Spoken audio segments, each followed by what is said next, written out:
think we are live. Let me go to my channel here.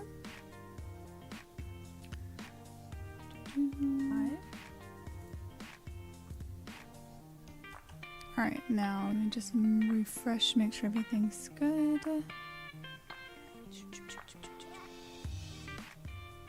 Hi! How are you, Miranda? Also, thank you for offering to mod. That was very sweet of you.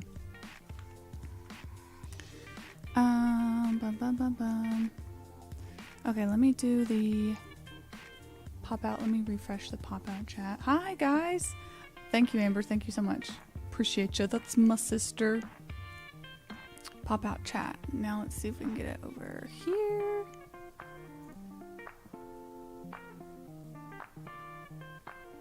Put it right here.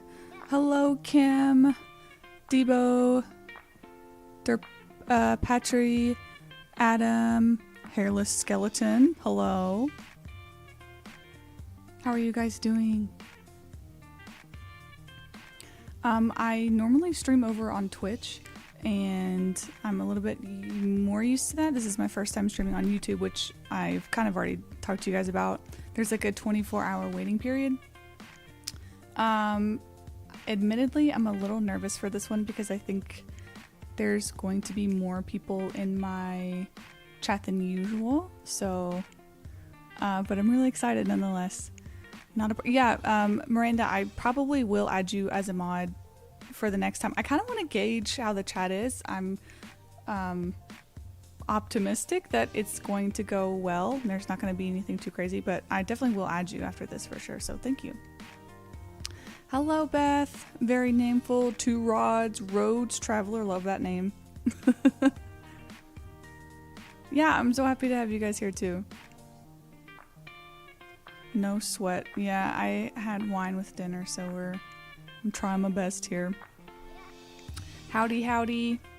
So today the plan is to just kind of chat with you guys. I went on Twitch the other day, but obviously there's a kind of a big discrepancy in people who watch YouTube content and then Twitch content. So I just wanted to kind of get to know you guys, say hello, and talk about this really interesting case study that I really enjoy.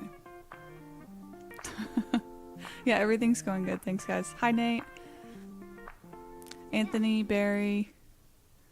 Love your video. Thank you so much. Appreciate you guys. And I guess to start off with, there's also some fun news I just saw.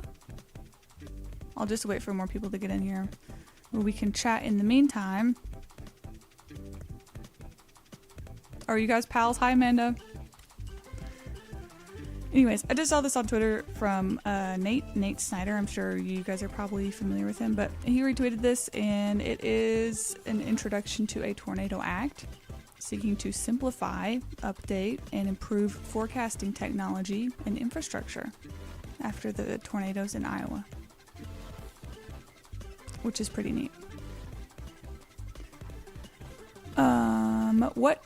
Hi from North Carolina. Hello, hello.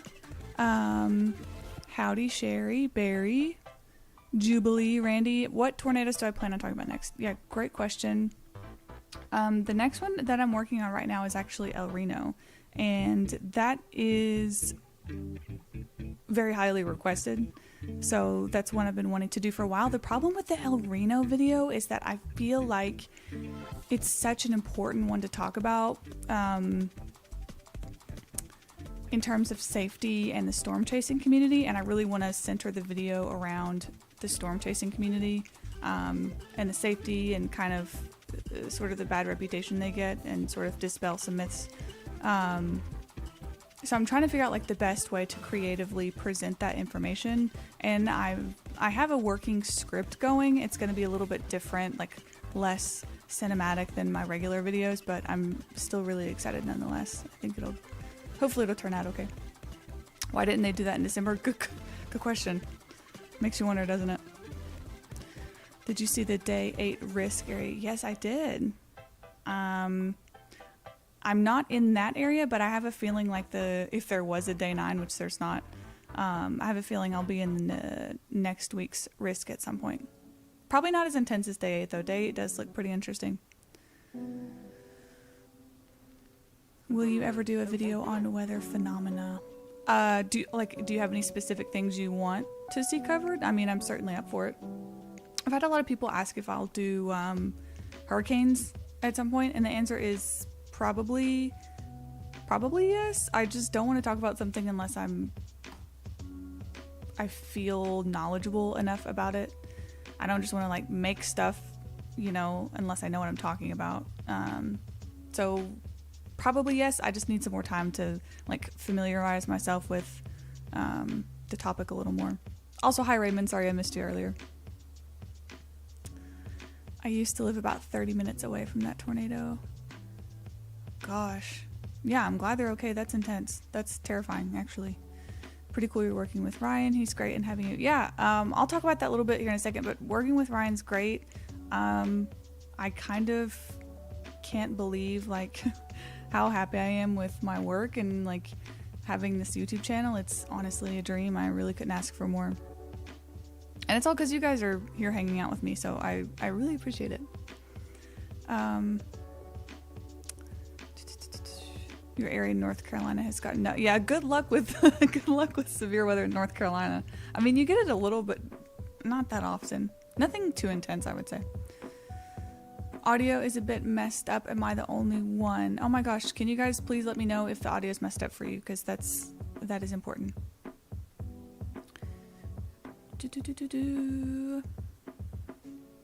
Why was the Tuscaloosa tornado the most talk about on April 27th? Good question, Raymond. I'll talk about that a little bit too. Actually, we're gonna look over the Joplin case study a bit, and we'll talk about that. Hello from Australia. Oh my God, hello. So nice to have you here. Why is the May 2011 outbreak not publicized as much? There's an EF5 in El Reno. Yeah, also great question. I do want to talk about that one more because there's the 2011 El Reno, what is it, Chickasha? I hope that's right. But anyway, there were a lot of pretty intense F4s out there as well, like you said. Sounds fine to me. Okay.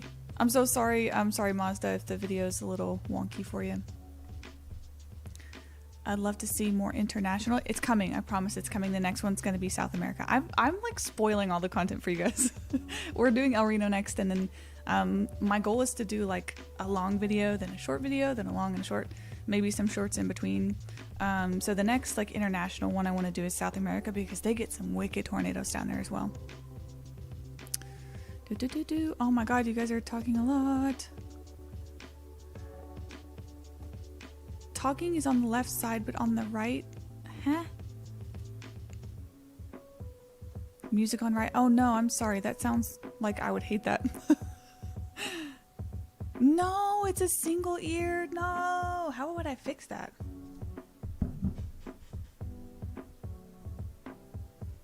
Oh, I hate that so much. I'm so sorry, guys. Perhaps it's an OBS. Let me check in just a second. Voices left. Thank you, Frank. Sorry guys, let me look at my OBS in just a second and I'll see if I can't fix that. Severe thunderstorm risk in New York can be pretty bad. Yes, absolutely. Hi, Alley Cat. Nice to see ya. You might have audio and mod. Yeah, Alex, thank you so much. Actually, let me peek at that right now. Actually, let's do. Let me beep boop over here.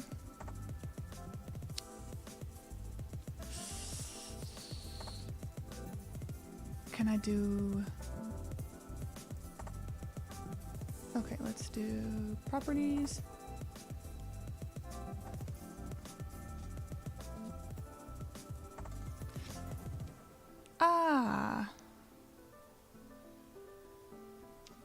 I've done this before. It's bothering me. Why can't I fix it now? Not transform. I'm in OBS, by the way. Not filters, I don't think. It's like advanced audio properties. I'm looking for.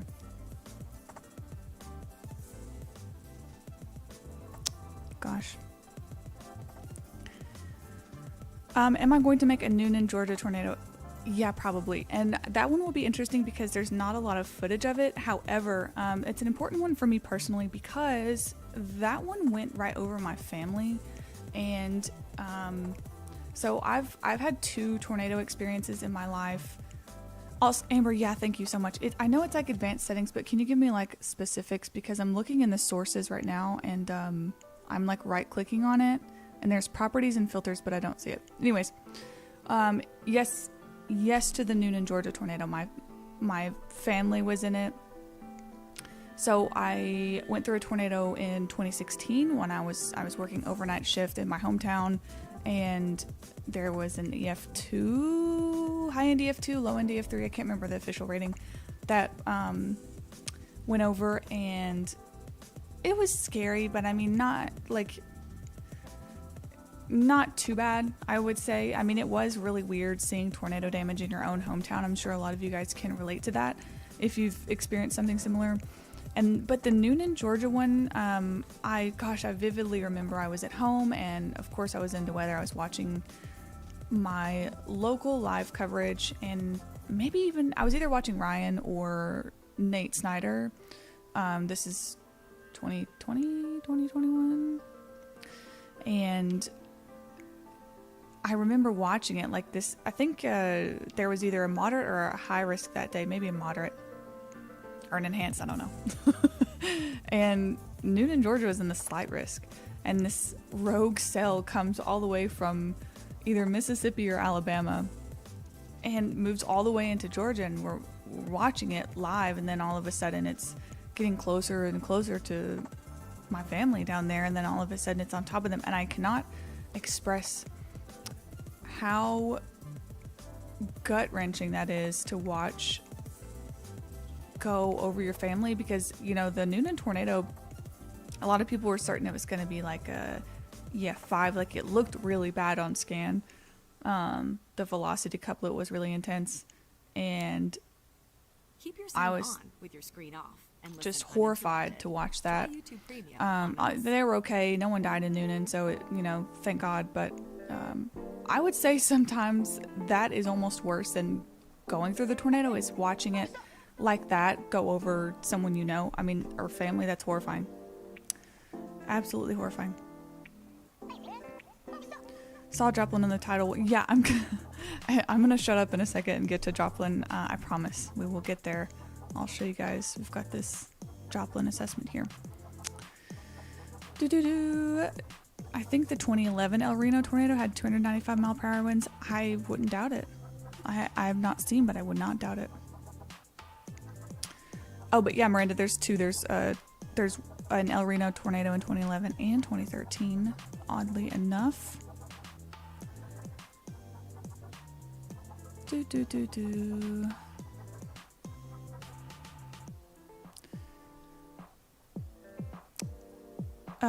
Might be because in both ears. Yeah, I'm so sorry, guys. Okay, right click on audio source and click down mix to mono if you see that. Okay.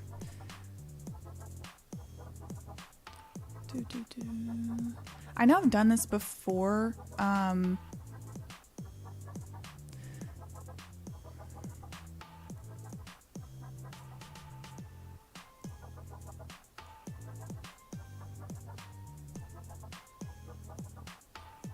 Advanced audio. Okay, you have to go in, and then we'll do I click mono? Yes? Here's what I'm looking at, Amber. We will get to Joplin in just a second, guys. I'm so sorry. I've done this before. Let's see. Here's the audio input capture. Do I want it to be in mono? Let me click it, just see what it does. All right. Yeah, everyone in Noonan was okay. I mean, there was like a lot of housing damage, of course, but no one died. It was, I don't even know that there were a ton of injuries, honestly. Thankfully. Thank you. Yay! Thank you guys so much. I was kind of nervous I'd have to restart it or something too. Thank you, thank you, thank you. Alrighty. Thanks, guys. No, please don't be sorry. This is my first stream on here, so we need to get it right. And I also want this to be like a decently nice experience for you guys. Am I gonna do a documentary on the Tuscaloosa tornado anytime soon? At some point, yes. With the 2011 outbreak, like initially I was thinking I'll just do a video on the whole outbreak, and that's, I mean, I'm sure you guys know would be like a 4-hour long multi-part series. So I think it's better to do them one by one. So yes, definitely Tuscaloosa. I've done a Hackleburg one. Probably do a Smithville one at some point. So we'll see. Got 2 ears. Hi Jason, how are you? The background music goes hard, but it could go harder because this is copyright free music. I really wanted to give you guys like a Skyrim elven fantasy today, but I think that YouTube's copyright is a lot more strict than Twitch, which is what I normally do. So I'm not gonna test my luck today. Just watching Joplin videos a few minutes ago. That was such a, yeah, very creepy. Very creepy. And we're gonna look at it. We're gonna take a look at it. What about the forgotten outbreak of the 15th and 16th? Actually, Raymond, I don't know that much about it, but I'm certainly willing to take a peek. And hello, Michael. All right, let's take a look at this here.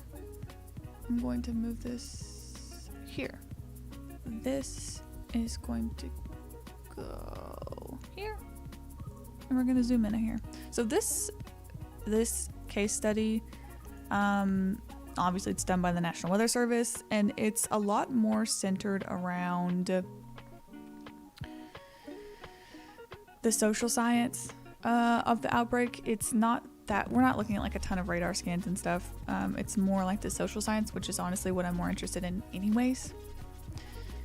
And it's just really interesting. And there were some things that I was pretty shocked about, to be honest. Let me switch this to live chat rather than top chat. I honestly think Joplin was worse than El Reno. Do you mean in terms of like strength and intensity, or do you mean in terms of devastation? Because I mean, yeah, certainly I can agree with that. Oh, you had an EF3 move through your city? Wow. Downtown Raleigh got hit by an EF3? I gotta look into that. I had no idea. Raymond is really knowledgeable about these events. He definitely knows a lot more than I do about like these niche events that most people aren't familiar with. Damages. Yeah, for sure. Joplin is, we're gonna talk about it. Joplin is really unique. So, okay. Yeah, like I said, this one is essentially just a case study on the social science of the Joplin tornado, which is really interesting, and I've highlighted some stuff. So one thing I noticed a lot about the Joplin tornado, since it happened right after the April 27th event, people compare it to the April 27th event or the tornadoes a lot. They do it a lot, and I guess I get it, but at the same time, Joplin as a single tornado was so much more devastating than, honestly, this might be like a hot take, so much more damaging than any of the single April 27th tornadoes. Not only was it a lot more deadly than any of the single tornadoes, it still is the costliest tornado in U.S. history. And I am fairly certain that it's still the deadliest single tornado in U.S. history. So, I mean, we can't really compare them. Am I going to cover Pillager? Yes, at some point, for sure. I can show you guys. I have a whole list of my tornado scripts. I'll just give you guys a peek. I like how I'm ruining all my surprises for you guys. This is my channel scripts. So I've got the ones I've done so far. These are like future ones I'm working on now, and then I've got a whole list, and all of these are from you guys, so very helpful to have you guys to help me with them. Am I in Korea? I'm in America for sure. Have I thought about making a video about tornadoes and yes, I have, Philip. Thank you. That's a great question. I have a couple comments of I mean, I'm certainly not all knowing about all the tornado events in history. There's a lot I'm unfamiliar with that I've never even heard of. And so a lot of you guys really give me great ideas. California tornadoes being one of them. So I will get to that at some point. I've got it written down somewhere. Tornado pulled the biggest ratio of all time on Joplin. I care about tornadoes, silly comment. Slow Yoda, thank you so much. That's very sweet. I really appreciate that. I was driving up I-95 on April 16th and got off the road just before one of those. Oh my gosh, did you get off the road because you heard like a tornado was coming, or was it just dumb luck? That's crazy. People don't care about tornadoes in general. Like, very true. Yeah, the rain wrapped thing was a huge part of the Joplin tornado. I mean, we don't know, like, ultimately, at the end of the day, we don't know specifically all of the exact reasons for the fatalities in Joplin, but we can, like, statistically speaking, we can kind of gather that the fact that it was rain wrapped probably played a bigger part in it.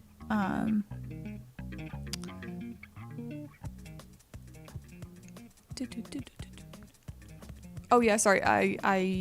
Yes, I have a Korean channel. If you guys are interested in, it's linked like up in my YouTube thingy.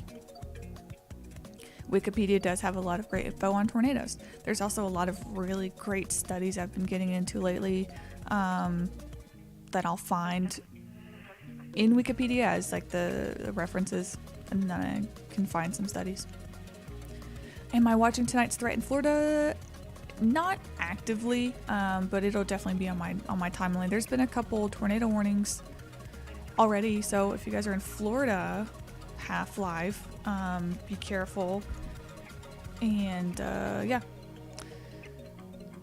if you look up the deadliest tornado to Kentucky, it did 7 billion in today's standards. Are you talking about the tri-state tornado? No, that wasn't in Kentucky, was it? I've heard different explanations for green clouds. Would really like to know what causes that effect. Actually, I don't know, Chris. That's a great question. I don't know. I think that would be... I wish I knew. Maybe I can get an answer to that. When did we get one here in California? No, it's fine. I've had some comments. I don't remember what specifically they were, but I've had a couple people comment requesting specific tornado videos from California, which is pretty cool.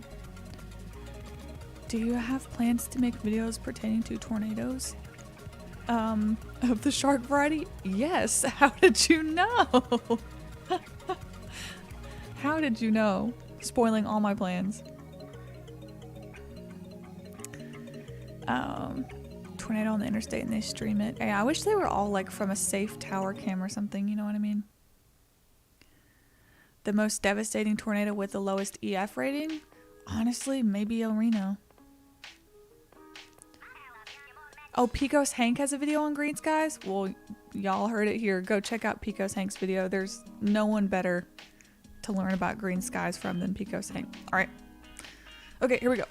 Yeah, Joplin, the first single tornado in the United States to result in over 100 fatalities since the Flint, Michigan tornado in 1953. To my knowledge, it's still the single deadliest tornado.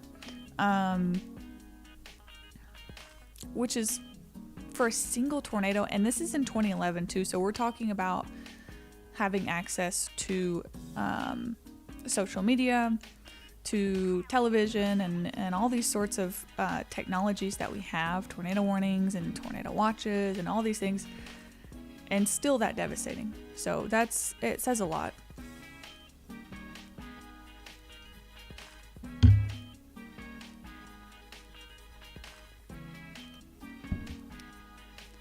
Udall, Kansas in 1955 is still talked about. I've not heard of that one, but I'd be interested to learn about it. Tornadoes in Europe, yes. Also, hello. What time is it in Germany right now? My gosh. Yeah, so the next international one's going to be South America for sure, because they do get intense ones. India, is also another place that gets a lot of intense tornadoes. And then I'll probably do Europe maybe as a whole. I hope that doesn't make people angry, but I think considering that Europe doesn't get that many tornadoes, I could probably group a bigger area together in that way.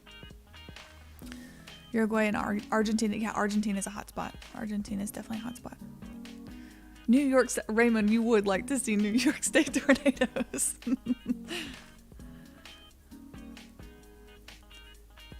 Picos Hank says something about a strong draft punching a hole in a wall cloud.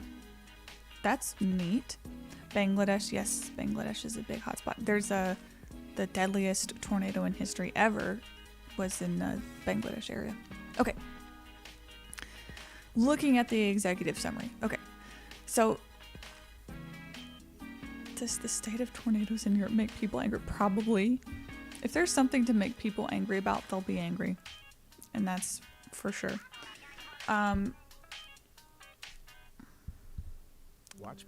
Green is caused by the storm filtering the sun's light. When the sun gets more yellow in late afternoon, goes through the blue hues of the storm, resulting in greenish colors. Wow, thank you so much.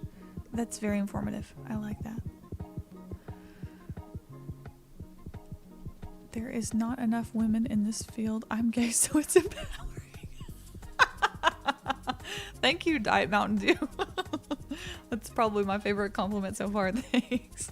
No, on Twitter, I follow a bunch of female storm chasers and meteorologists and all the sorts, and I love it. It's great. I'm actually wearing purple. It's not very visible. I'm actually wearing purple eyeshadow today for. Yesterday was you're supposed to wear purple for women in STEM. I'm obviously not a meteorologist, but I still wanted to wear purple anyways.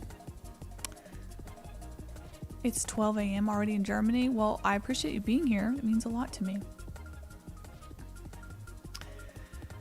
Okay. Carly is the Joe of tornado chasing. Thank you. You can just call me Joe at this point. Play music during tornado warnings? What kind of music? Like loud, blaring music? Okay. I keep getting distracted by you guys. Okay, we're looking at the Joplin survey summary. All right, so pretty much we're talking, as I've mentioned many times, about social science here. And while I'm going to be talking about the weather warning process, I want to make it very clear that I'm in no means like saying anything bad about the National Weather Service, about meteorologists, or really about most of the people in the weather enterprise as a whole, because they're doing exactly what they're supposed to, and they do a damn good job at it. So anytime I'm being critical of the warning process, just note that I'm not being critical of meteorologists or the SPC or the NWS. My criticisms in this video come from a place of wanting to change the system, i.e. the sirens, the siren mentality, and the general complacency of people with tornado warnings and kind of how the whole process works. It's not a dig at any specific area. So just to get that out of the way, I think you guys probably already know that by now. I really love the National Weather Service. They do incredible work. So howdy from Taylor, Texas. Howdy, howdy. If I miss any comments, I'm so sorry, guys. I'm used to a Twitch chat with like 7 people in it, which is great. Either way is great. Killer tornado in Omaha, Nebraska in 75. Multi-vortex only killed 3. Wow. Yeah, sometimes there's only like one person out there to confirm, which is why storm chasers are so important. That's something I'm going to talk about a lot in the El Reno tornado video. OKT Weather, love your channel so much. I know so much about tornadoes and you helped inform me. No, thank you. Thank you. That means a lot. I really appreciate it. And I certainly don't know everything. There's a lot of stuff I don't know or that I get wrong. It's a learning process. What is my role for Ryan Hall? I can talk about that a little bit. I actually just accepted an official, pretty much full-time offer I'm so excited. I'm so fortunate and happy. Basically, I'm going to be doing a lot of writing for him. I already have been doing writing. If you guys don't know, I write the blog on his website every day or every other day, depending on what's going on. Some other writing and research I'll be doing behind the scenes. A little bit of video editing. I'm not great at editing, so it's kind of abysmal. And then I do appear on the stream for News Relay, and that's something that's really challenged me personally, because I get pretty nervous talking in front of people, but challenging in the best way, and this is something I feel so passionate about. And ultimately, you know, I spent a long time trying to figure out what I wanted to do for grad school after graduating last year, and I think this has really helped push me in the right direction, so I'm just super grateful, honestly. Move, bitch, get out the way. Avenge Sevenfold if you play the chorus. Yeah. I'm super behind, I'm sorry. Germany has some tornadoes every year. The last F3 was in 2019. What? Really? I have to check that out. Hello, Panda Manda. So nice to see you as well. Has tornado science determined how tornadic winds can make blades of grass penetrate trees? Not a question for me, I can tell you that. Perhaps there's some relevant information out there. I don't know. What I do know is that there's a lot of things about tornadoes we just don't know about. We don't have the technology yet. We'll get there, but it's pretty fascinating stuff. Joseph, the next one I'm covering is El Reno. I can talk about that a little bit if y'all want. I don't know if you guys prefer it to be like a surprise when I do the video, if you want it to be like you find out as soon as the video comes out, or if you guys want to know what I'm talking about. On either way. Your coverage of Joplin gave me goosebumps. It gave me goosebumps, Kim. Thank you, Taejun. I wish the government would put more money into research and updated technology for these types of weather outbreaks. Same, but I just saw a tweet I talked about a little bit earlier. For something that we might be interested in. I'll show you in a second. Have I ever done storm chasing or plan to in the future? Good question. I would love to interview storm chasers while storm chasing. That's something I personally really want to do. I don't know if this year is the right year. I would be horrified. Maybe I've mentioned it. I'm really terrified of tornadoes. That's why I talk about them so much. That's why I enjoy learning about them, because it gives me a sense of comfort in a way. I would be horrified 100%, but I think it would make it that much more interesting. Like an interesting dynamic to be someone who's really scared of something, be in the back of a storm chaser's vehicle. And by the way, I would definitely only go with a safe person and do an interview that way. It'd be like exposure therapy in a way. R.I.P. Tim Smears, yes.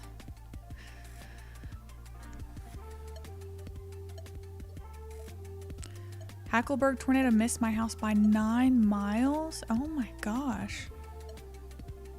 Weather chasing, very nauseating. Yeah. I would either throw up or just be in the back like shedding one tear. Just silent tear shedding in the back. Don't go with Reed.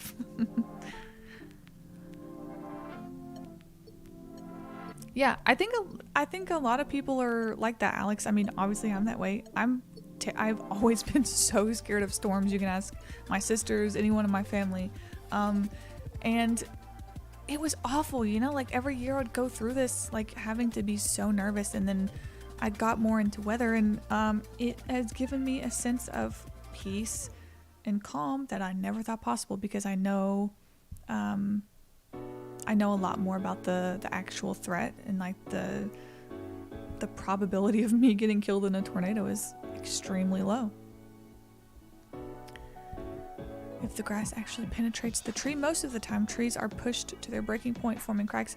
I think I have seen pictures of blades of grass being put into trees. I've seen chairs being put into concrete walls. So at this point, having seen some interesting things, I wouldn't doubt it.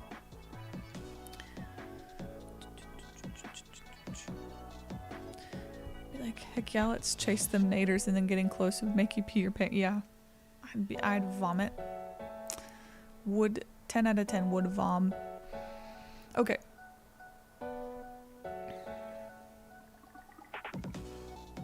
April 21st, 1967, Oak Lawn Library has an exhibit about it. There's so many that I have no idea about.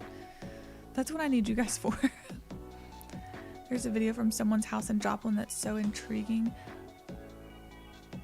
Yeah, there was a couple videos from Joplin that I wanted to include. I just didn't have like the rights to do so.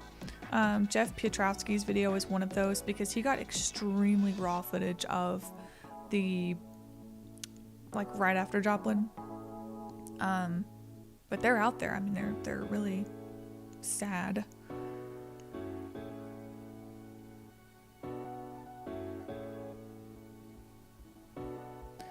Smithville tornado is the strongest based on damage feats. I don't know how reliable. I've heard a lot about Smithville as well.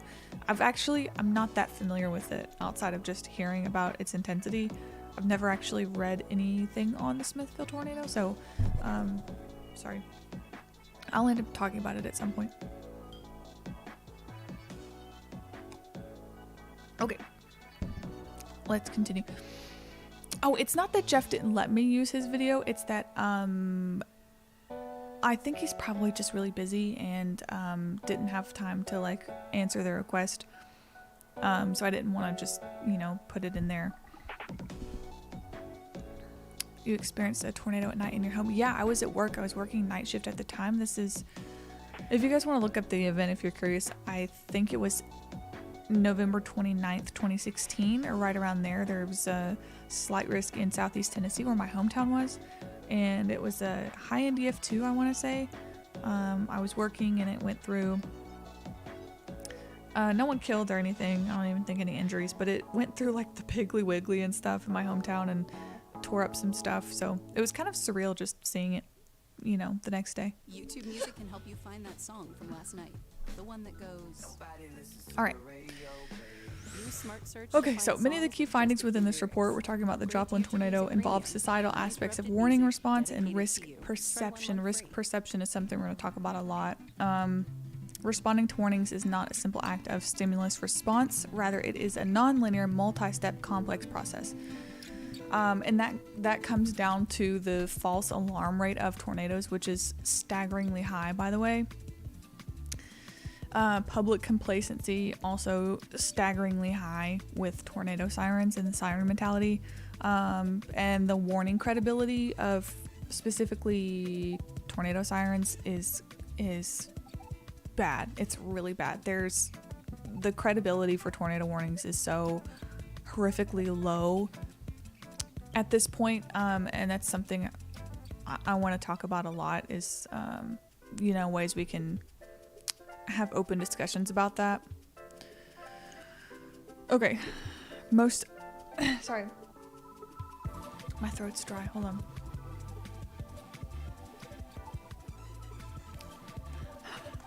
Yeah, that was a hiccup.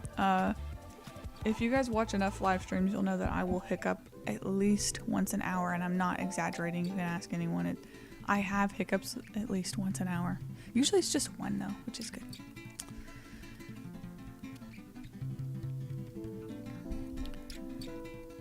Oh, you were hit by the Cordova tornado? My gosh. Sucked fog up from the Warrior River. Oh my gosh.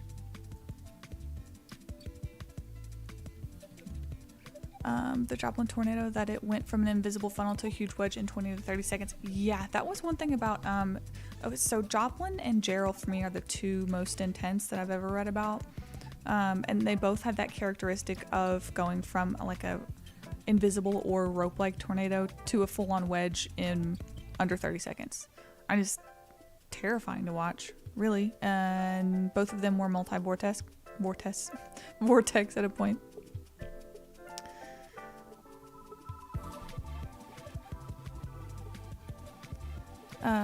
March 5th earlier this month looked pretty spooky. Yes.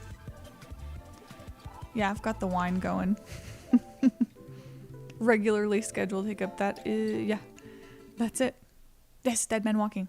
You began a That's it. guided meditation. I don't know if you guys believe in that or not. I don't even know if I believe in it, but I want to. It's interesting. Try YouTube Premium on us. Who's talking? What is this talking?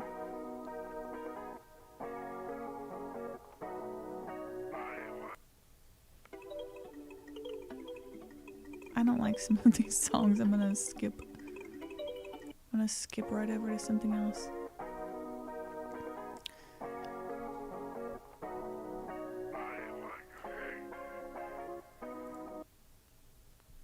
Maybe this one will be better.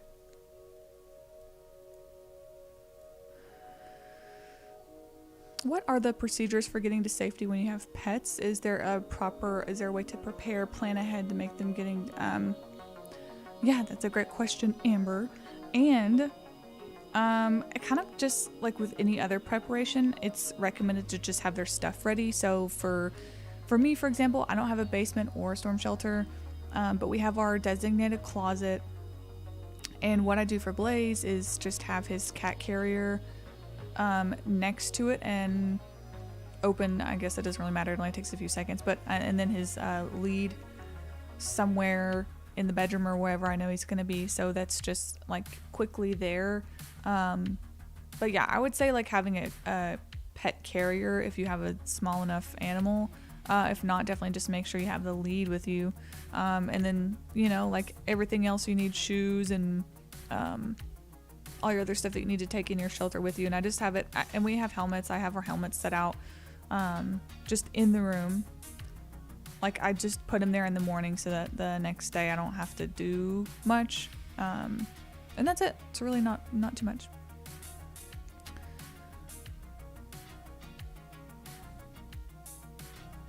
More Oklahoma is just constantly inundated with horrific storms. A good friend of mine had his parents' house destroyed in Joplin. Oh my gosh. Found the car in the garage on top of a 4-foot pile of debris. Wow. Wow. It's invisible. The Joplin video you made, the multi-vortex looks like 2 laxatives. Yeah, Xenia, Ohio was almost considered F6 back for the OG scale. Oh yeah, sure. I don't play around in this house. I got helmets. I have helmets. I have pillows, blankets, all my stuff pulled out. We got the NOAA weather radio. I don't play in this house. I don't have a storm shelter though, so that's why. F4 in a campsite. My gosh. Yeah, not for. I don't have a helmet for Blaze yet. Give me a couple months. Tuscaloosa might be the scariest looking tornado besides Joplin. Yeah, the little appendage coming out of it on the tower cam, that's a very infamous image. Coleman is very gnarly. Yeah. It's referring to the dead man walking. Yeah, yeah, I know what you meant. I know what you meant, don't worry. Okay, back to the Gerald study. Okay, so basically we're noting here that the weather enterprise wasn't the problem with the Joplin tornado specifically. And it wasn't even necessarily an issue of people not sheltering properly, because honestly, this study does conclude that most of the people, let me contradict myself, a lot of the people did shelter in Joplin. Was it properly? I don't know. But we also can't determine specifically why each person died in that storm and how. You can't always tell. In some cases, with EF4 and EF5 tornadoes, it really doesn't matter how properly you shelter. we're talking about a violent tornado, and that's the case for Joplin. So anytime we're talking about the fatalities here, it's critical to note that no matter how people were sheltered, while it does play a critical role in safety, we are talking about an EF5 tornado with 200 plus mile per hour winds. So we can't make any assumptions on the 161 fatalities because this is an anomalous event. So Ryan is going places and not afraid to recognize talent and get them on board. Oh yeah, Ryan's extremely talented. I'm super fortunate to be on the team, and everyone else on the team too is absolutely wonderful. Great group of people. Do I think Tornado Alley is growing? Yeah. I think Tornado Alley isn't limited to the plains. Certainly, I don't know if it's growing because I don't want to say it's growing because I don't know in the past several decades what the statistics are for like how many tornadoes were in the plains specifically, how many were in like, let's say, Arklatex region, and then moving into the deep south or the Midwest. So I don't know if it's growing, but it's definitely not confined to what traditional Tornado Alley is. It's certainly in the deep south in spring. It's certainly moves to the Midwest. I mean, it's, yeah, it's certainly not as small as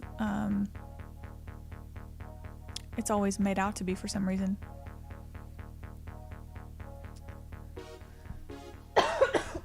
Sorry.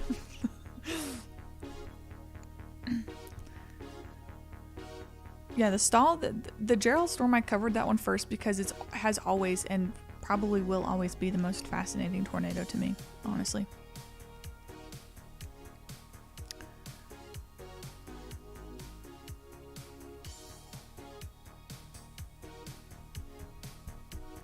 Did you know a tornado struck Boy Scout campsite? I didn't. Someone mentioned that, and that's awful. I had no idea. Talking to you guys always makes me realize how uneducated I am when it comes to tornado events. Tornado Alley's literally all of the central U.S. from the plains to Florida. Yeah, it's and it depends on the time of the year as well. Like we know statistically that like March and April are more of a target region, let's say in the deep south, whereas going into May, June, July, we're talking bigger plains setups. And of course that's a generalization, but there is a lot of truth to that. Greensburg was an intense one. Would I consider Illinois to be in Tornado Alley? Yeah, for sure. There's actually multiple tornado alleys. Let me show you guys. They're called, what's it called? Hoosier Alley? If that's not right, I'm gonna sound like an idiot, but it's like in the Midwest. Let's see. Alleys, plural.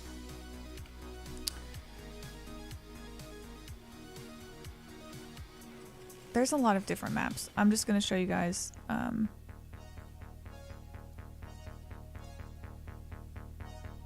Yeah, Hoosier Alley.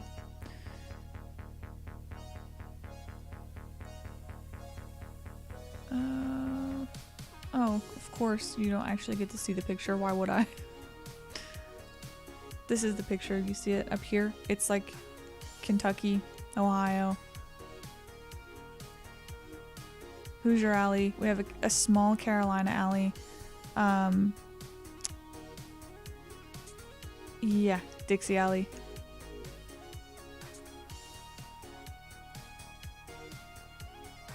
Oh, you know what, guys? I didn't tweet that I was live at this point.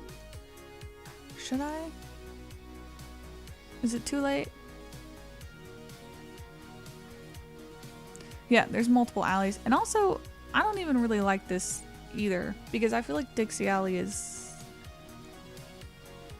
a little bit more expansive than that, especially down here in like more central southern Alabama and Mississippi and Louisiana.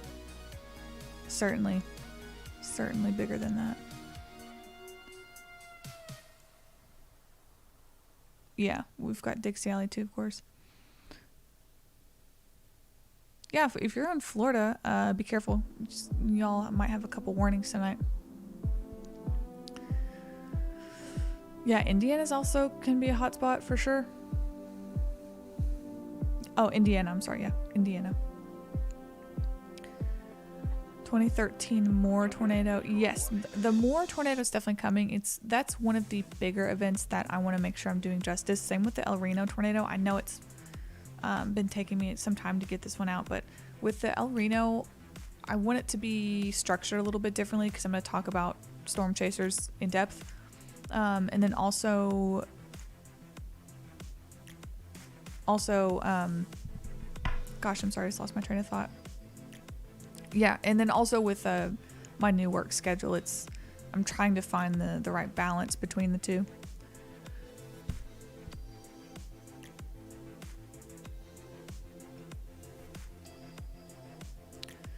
Look up NOAA damage assessment toolkit for tornadoes. Yeah, I've seen. I think I may have seen that before, and I learned a little bit more recently about the specific, because I'm really curious about the damage surveys and specifically how they're done. So I read a little bit more into the specific. There's damage indicators, DIs. There's a certain number of DIs that the survey volunteers have to go through.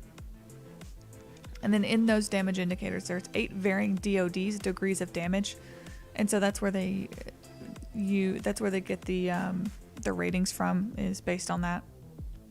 So I've been trying to read a little bit more into that lately because I find it pretty interesting.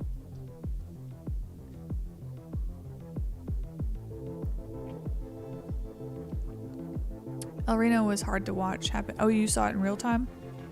Yeah. Yeah, that's coming next. Hopefully I'll be done with that. I don't want to give a time frame, but hopefully in the next week or so. When do we think the last EF5 was, everybody? I'm going to let y'all...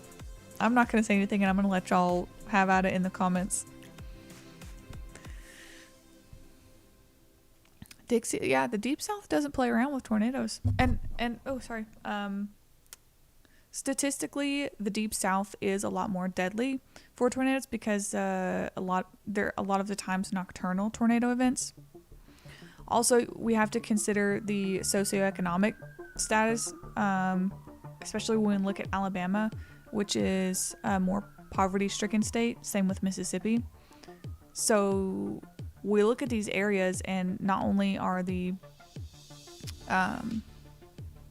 tornadoes nocturnal, but you have a lot of the population that lives in mobile homes and not well-structured homes. So it's particular, in my opinion, in some ways, this also might be a hot take, but the Deep South and Dixie Alley are in a lot of ways a lot worse for tornadoes because they're HP, they're high precipitation supercells, they're rain-wrapped, oftentimes they're nocturnal.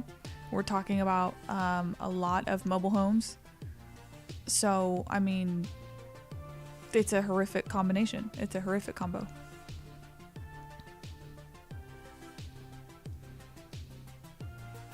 Oh, I'm sorry. Let me clarify. I thought I thought y'all wanted to speculate on when we think the last EF5 tornado was. Not like technically actually the last EF5, but since 2013, which was the last EF5 we've had, there's been a lot of tornadoes that people think should have been given the EF5 rating.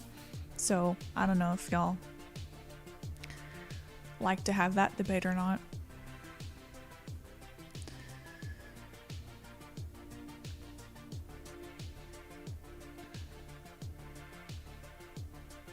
Yeah, I also, Photostorm Media, I also do want to talk about the quad state tornado at some point. But I guess I'll ask you guys. So my thinking is that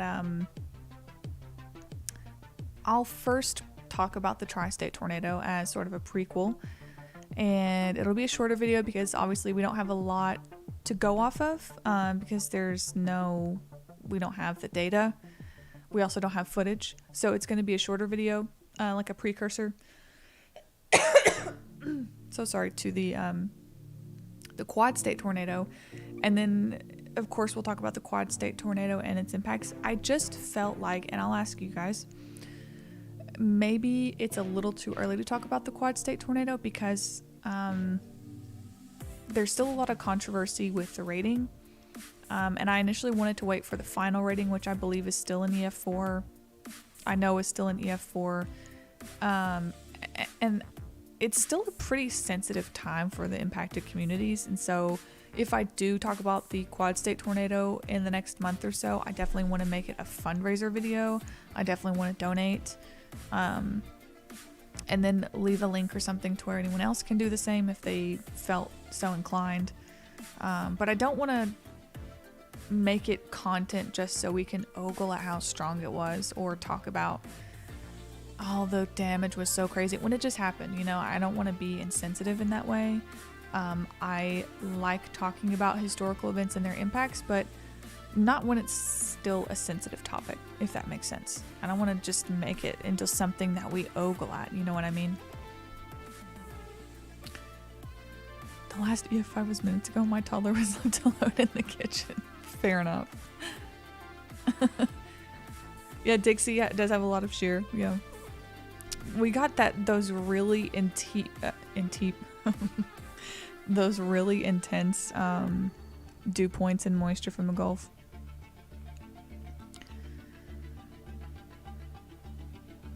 Thank you, Chris, so much. I appreciate that. Thank you. I was really nervous about coming on here too, for sure. You guys think Mayfield? Avalonia? Okay. Bremen? Okay. The latest Iowa tornado. Yes, I did, Jubilee. I did. And I talked about this at first. I just saw this tweet earlier. I'll read it here in just a second. I was on stream. If you guys watched Ryan Hall's stream, I was there and I was watching it. It's really weird watching these things happen in real time. It's kind of I don't know. It's a strange feeling to watch things happen in real time versus, you know, reading about a past event. Yeah, it's interesting because we all watched the Mayfield tornado happen, right? And everyone was convinced that it was an EF5, like no question, right? Everyone was like, that's an EF5. That's it. We've broken the EF5 drought, right? That was the consensus among the entire community. Everyone saw that and everyone thought it was going to be an EF5. So, and I'm not going to disagree with the National Weather Service because I'm neither a structural engineer nor a meteorologist that went out there and saw it. So, I mean, who am I to say anything?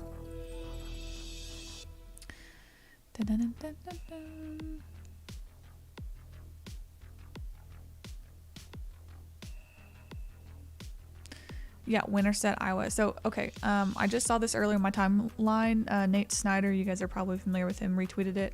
And it's an introduction to a Tornado Act, which seeks to simplify, update, and improve forecasting technology and infrastructure in the wake of the March 5th tornado, specifically, obviously what happened in Iowa a couple days ago.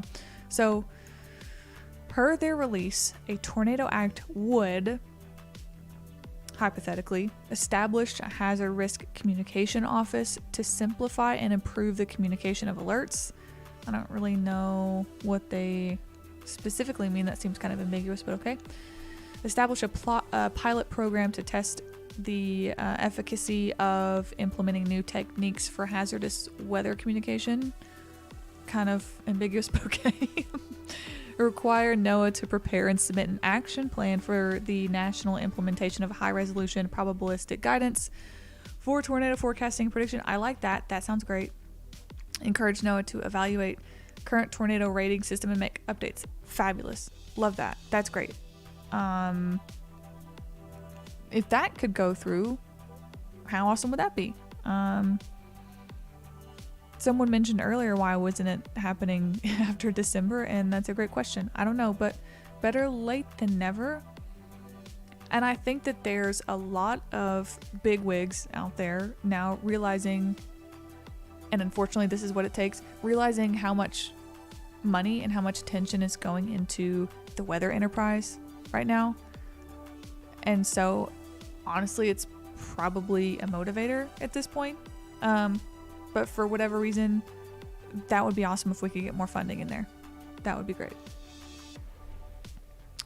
And then number 5, require NOAA to coordinate with appropriate entities when conducting post-storm assessments to optimize data collection, sharing, and integration. I feel like that's already done pretty well, but I mean, any improvement would be nice, I guess. KR, thank you so much. Sorry, I'm reading your comment a little bit late. Jordana, I'm so sorry if I mispronounced your name. Love your videos. I can relate to your fear of tornadoes. Yes, absolutely. Hello to you and to anyone in Canada watching. Thank you so much. Yeah, I'm terrified of tornadoes. This gives me a real sense of comfort in a lot of ways. Oh, you're in the Discord, VC? Very cool.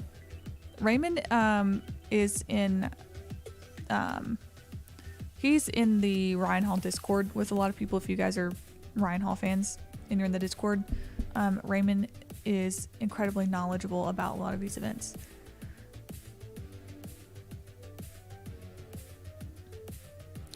I feel like there's something within the National Weather Service that they don't want to rate tornadoes anymore, like any more EF5s. Honestly, maybe. I'm not sure that poverty is really a factor in many tornado deaths in Alabama. Most of the major poverty is in southern Alabama, and most of the deaths in Alabama occur in North Alabama. I could see what you mean, but I do think it definitely still plays a role, the mobile homes. And it's something that's also been talked a lot about by James Spann as well. And that man knows the state of Alabama more than anybody does. And I think another issue also is a lack of shelters.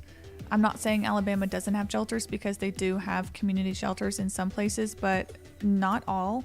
So if you don't have a proper place to go, even if you're not in a mobile home, or even if you're not below the poverty line per se, you might still not have a home that is well anchored. You might not be educated in terms of severe weather. I mean, there's a lot of different, it's a multifaceted thing, right? And I certainly see what you mean by that. But I do think that Alabama is one of the deadliest states for tornadoes because of poverty, nocturnal tornadoes, and HP supercells. Yeah, Ryan Hall's coverage of the Mayfield tornado was intense for sure. Does the EF scale... Oh gosh, I'm so behind. Why am I so behind? Oh my gosh. Does the EF scale only rate damage done to buildings, or does it include... yeah, trees and stuff are definitely included in there. Yeah, a lot of people thought with the slabbing of homes that it would be a definite EF5, and I guess not. I guess not.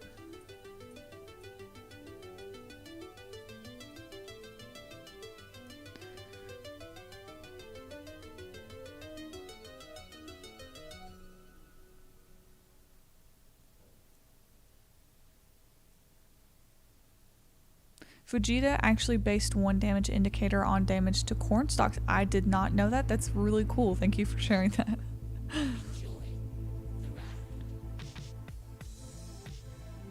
Why did they wait so long after April 2011 to propose a law like that? 300 plus people died.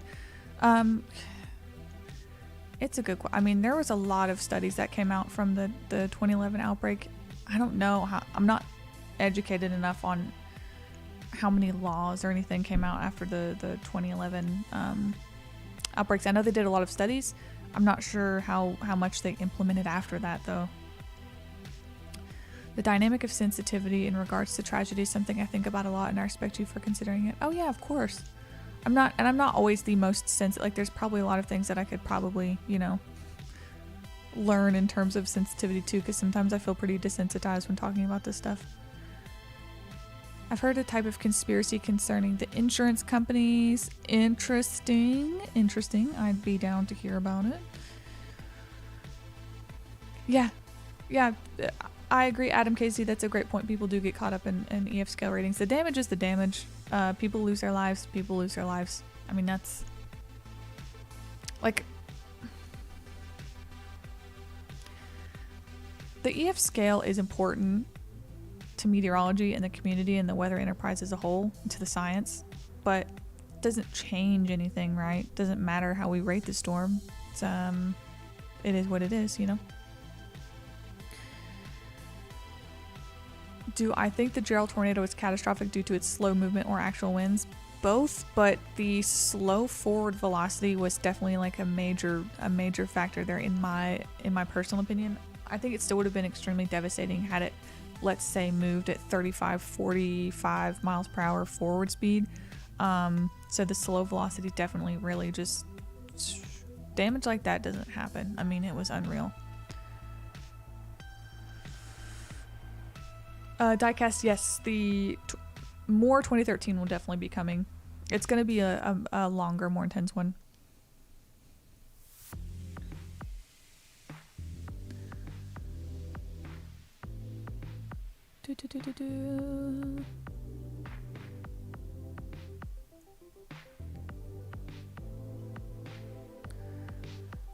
James Finn is a legend. There's no one like him.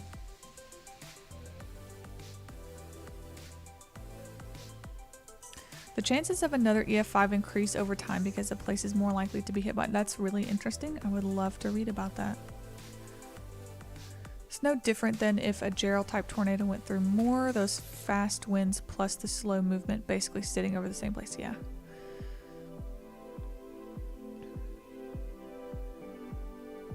Yeah, I wouldn't be surprised, HG2, to hear about mismanagement and allocation of funds. In fact, it's not in this study that I'm looking at today, but I actually read, when researching for the Joplin tornado, there was a school that got millions of dollars from either FEMA or Red Cross, I'm not sure which,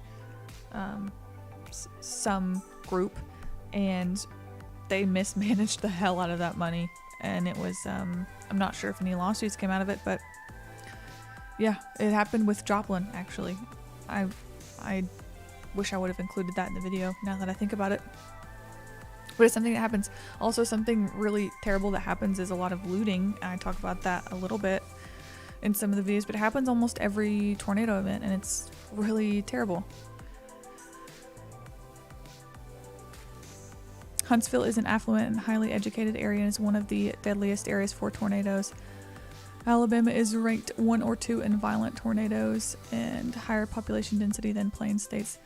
Yeah, I'm not saying that like northern and central Alabama are poverty stricken. I know that there's plenty of areas in Alabama that are not poverty stricken. I'm just noting that there is some sort of correlation between the amount of mobile homes that exist in the Deep South, which is more than average, and the fact that people don't have adequate shelter at times. A lot of the times, especially in the Deep South. Yeah, definitely the population density plays a big part in it as well.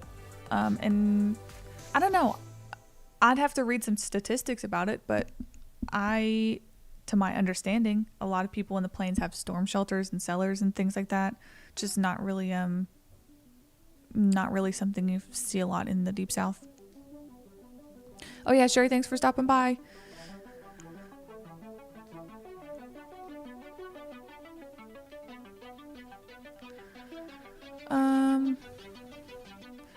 I wouldn't think that another Gerald would happen because it was such an anomalous event, but I mean, you know, knock on wood, we can't, anything can happen.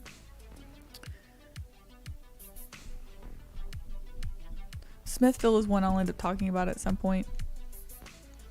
Yeah, Gerald is always probably going to stay my number one, like, creepiest, most disturbing tornado of all time. And Joplin is easily number 2.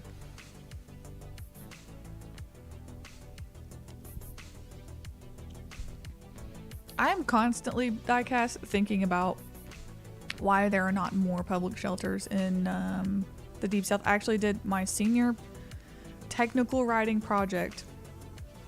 I did a pitch for any kind of a city council or your, county, whoever you need to go to advocate for, I think we have a guest, to advocate for storm shelters in your community. And I know it's a lot more to do with funds that the city's usually not willing to pay for, but I wish we could make it happen more often.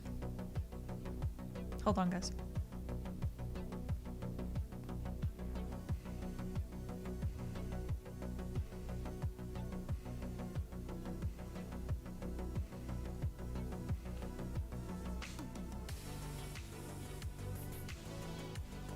We have a visitor. You want to say hi?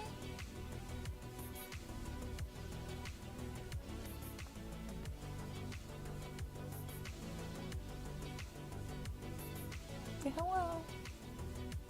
It's Blaze.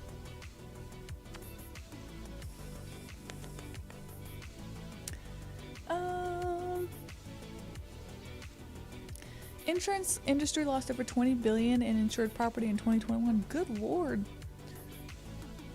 Also a lot of trees. Yes. The HP supercells are a huge factor. Trees, I didn't think about that immediately. That's a great point. Yeah. And then you think about massively populated areas like Houston, DFW, places like that. There's a lot more public shelters in Dixie Alley than there were. That I would be really interested to see a list of public shelters, and them be more widely available, like the list, because I've tried to look for public shelters in my area in Georgia. Can't find any.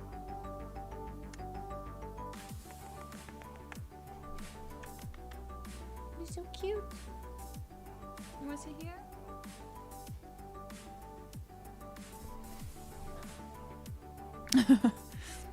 Blaze was hiding because he's so shy, but I guess he decided to stop being shy and come out.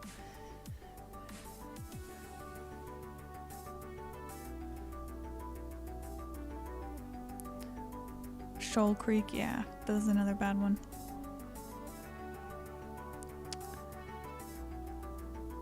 You think I should do them all at one time, the April 27th? I've thought about it. It's interesting because I can see the benefit in doing them all at the same time, like you said, because it would save me more time. I would also hate to not go into detail with a lot of them too. Hourly hiccup. And but there is a lot of benefit to talking about the event as a whole. So perhaps I'll make a long video on the outbreak as a whole, and what I can do is make either like shorts or just some fairly short, 10-15 minute videos about the individual tornadoes. Like the bigger ones, we're talking Tuscaloosa, Smithville, things like that. I'll think about it. That's a great idea. Plainfield is one I get requested all the time, and I don't know why I haven't done that. Actually, let me write that down right now. Maybe I'll do that one soon. From what I understand, Plainfield wasn't a warned tornado, and it was like F5 intensity damage. Plainfield, 1990. All right, it's on the list.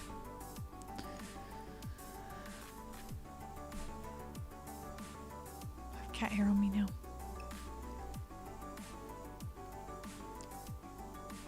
There should be shelters in schools, especially after more. Yeah. Something interesting also when doing my research for Gerald is, okay, there's a great presentation called 20 Minutes in May. It's from, gosh, I forget his name. He is the emergency manager of Joplin and was at the time of the Gerald tornado. It's like an hour and a half long presentation, but I promise you it's the best tornado presentation you've ever seen by this emergency manager.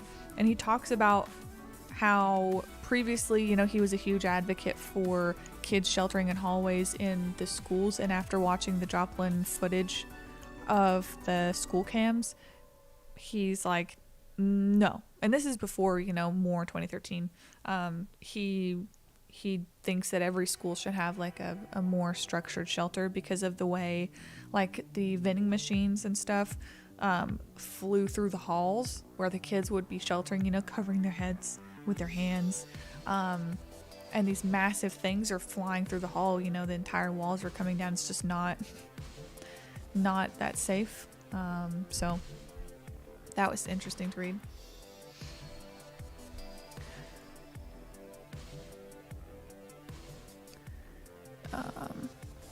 In rural North Alabama, there are many storm shelters. Everyone I knew had one. In cities, they probably don't have personal shelters, but most country people have one. Yeah, that's great for North Alabama, I think. And I think, unfortunately, that comes from experience of people having to go through tornadoes.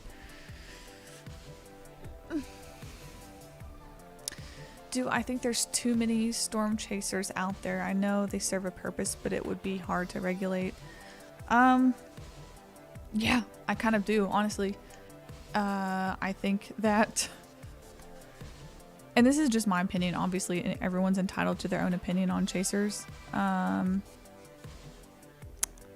it's something I'm going to talk about in the El Reno video, but oftentimes there's people out there who are reckless or maybe don't have a lot of experience, and I'm not gatekeeping storm chasing. Anyone can storm chase, but I think that if you're going to storm chase, you should do it in a manner that's safe for the entire community.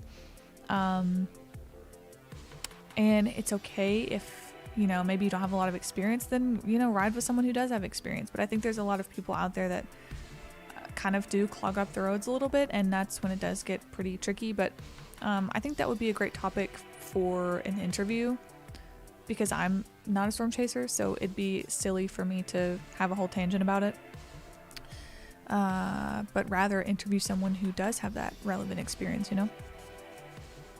Hackleburg was 1 mile from my house. Oh my god, Caleb.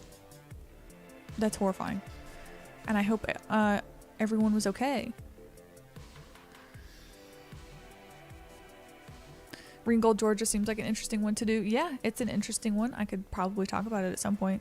The good thing is that there's almost an endless number for me to talk about, you know?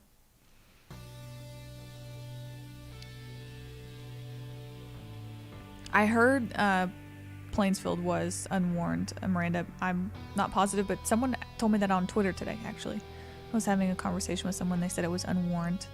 And I thought, well, my gosh.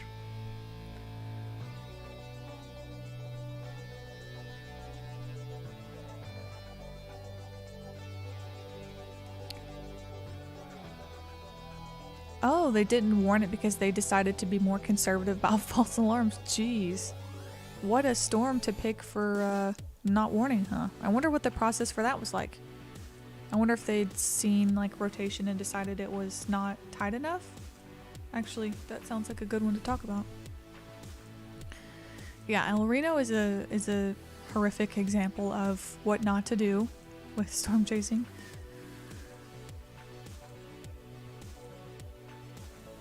They should all follow local laws. If they do, yeah, there are plenty of people who blow through traffic laws, which is less than ideal. I'm originally from Southeast Tennessee. I live in Georgia now.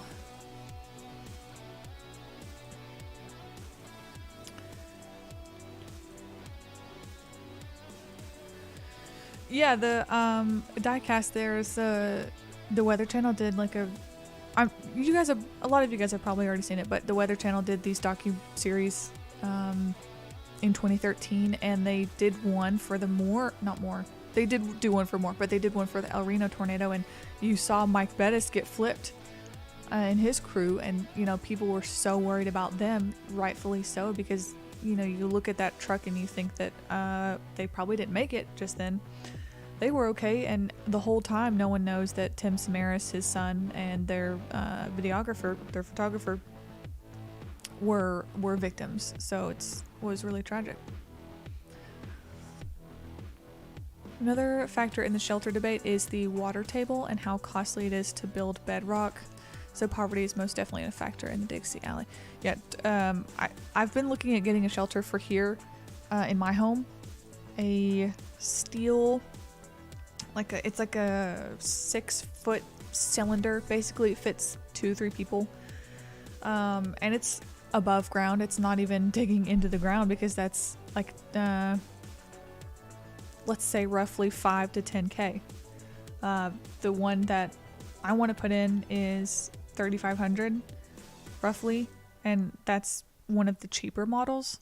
So I wish I had a basement instead. It'd be easier. And then of course buying a storm shelter and putting it in your garage is not ideal to have in your garage. It takes up room, but it's worth it for the safety.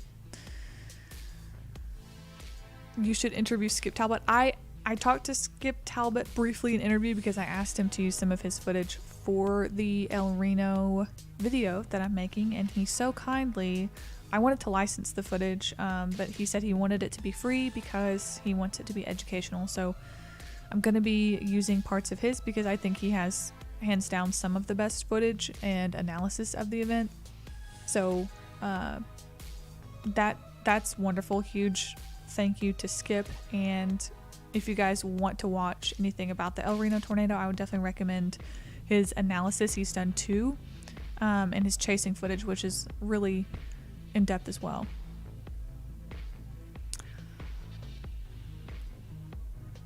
The real problem with storm chasing is that these tornadoes occur in areas with poor road networks that can't handle the volume of traffic.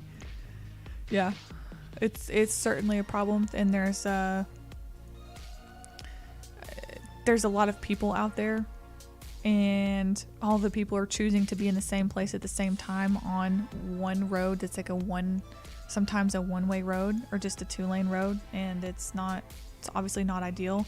The area might get flooded because, I mean, these storm chasers don't know the roads. They don't know what it's going to look like till they get on the road, so it's risky, to say the least.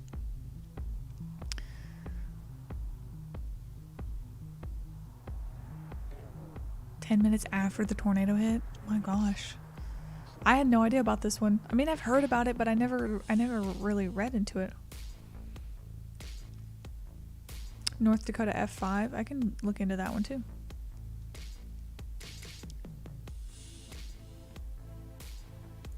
If I got an interview with James Ben, I don't even know what I would do. I don't even know. The man's too busy, like, talking to kids in schools, being like an absolute hero, you know? He like wakes up at 2 a.m., does a weather blog and a video, the morning edition, does a forecast, goes to 5 schools, teaches children how to understand the weather by noon, you know?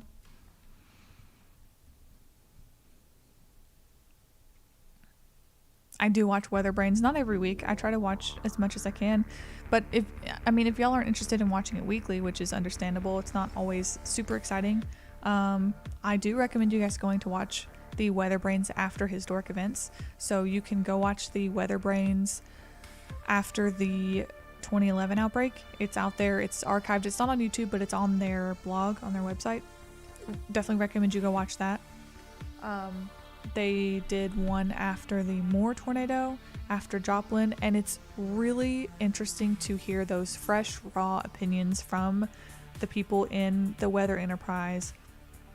And you can even watch the episodes before, which I've done too, so you can kind of hear them talk about the threat, what they think is going to happen, how it's going to play out, and then you listen to them talk about it after the fact. It's really, really interesting. Heard about a chaser on the Iowa storms driving extremely fast and causing a bunch of safety discussion. Yes. Yeah.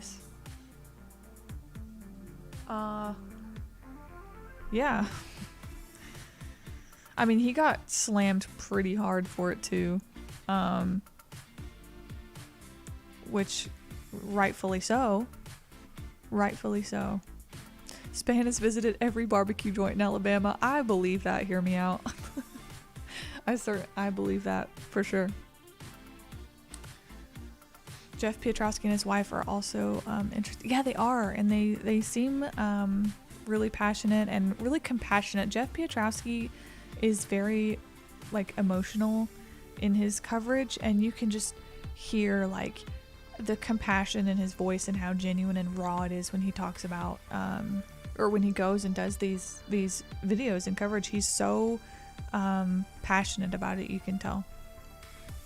Sorry I'm late, I had to teach a class. No, we're just chatting. I've barely got into the study because you guys are so fun to talk to.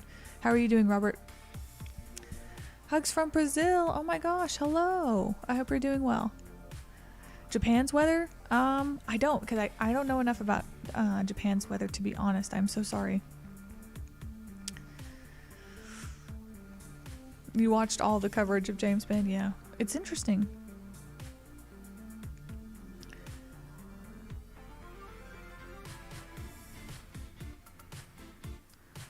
Hold on, y'all got a DM from who?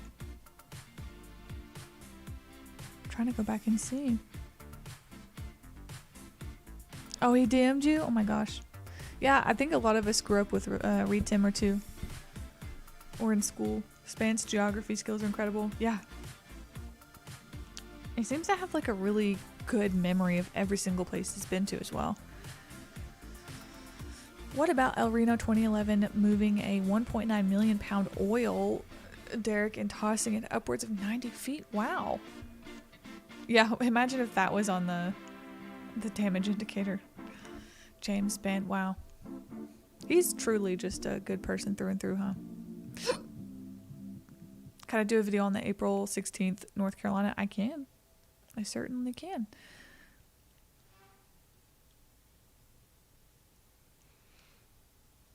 James Bond says it's graphic violence. Yeah, he seems like a big softie too.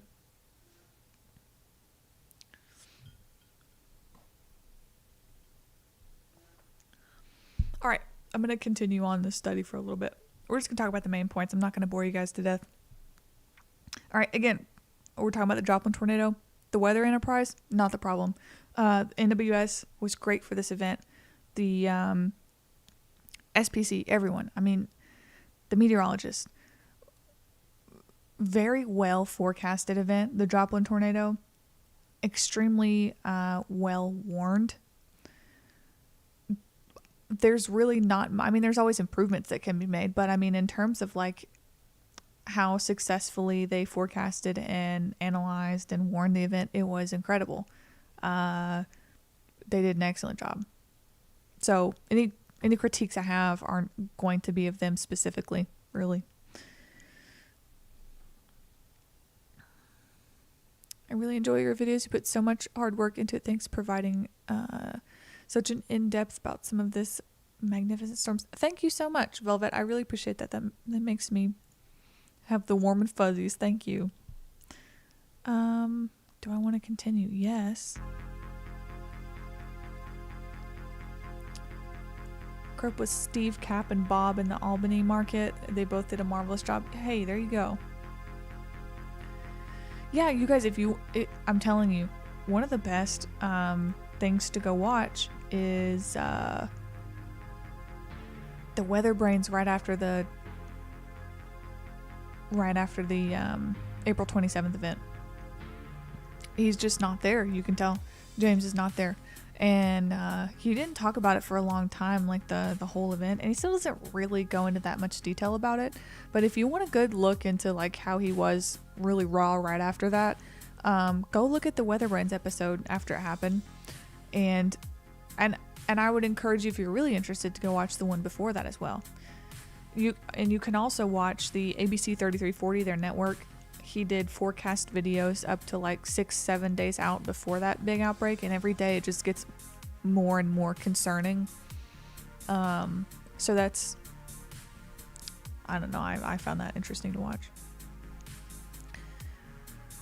Yeah, an evil storm. Horrific storm.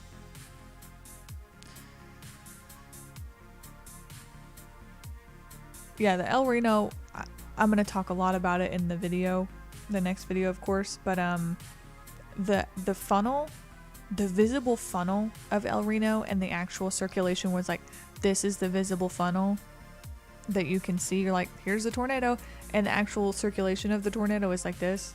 It's like 4 or 5 times as large. And that's what got people in trouble. A lot of people in trouble.